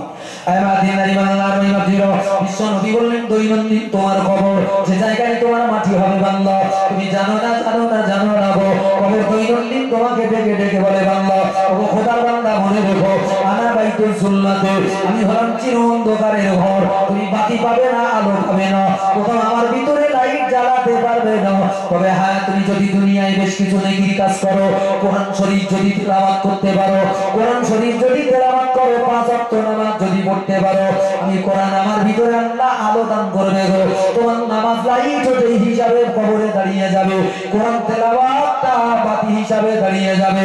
বান্দা তুমি সব নেকির কাজগুলো ভুলে যেও না। আমার দিনদার ইমানদার ভাই মাঝির আল্লাহ নবী সোনার নবী দয়ার নবী আমার পাক জবানে বললেন, ও বান্দা তুমি মনে রেখো বাংলা কবর দৈনন্দিন থেকে ডেকে বলে আনা বাইতুদ দুধ, আমি হলাম পোকা মাকড়ের ঘর। কিসের ঘর?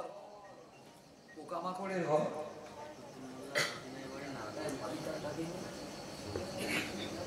সাইফুদ্দিন মোল্লা শশীনাইকারী নানার নামে 500 টাকা।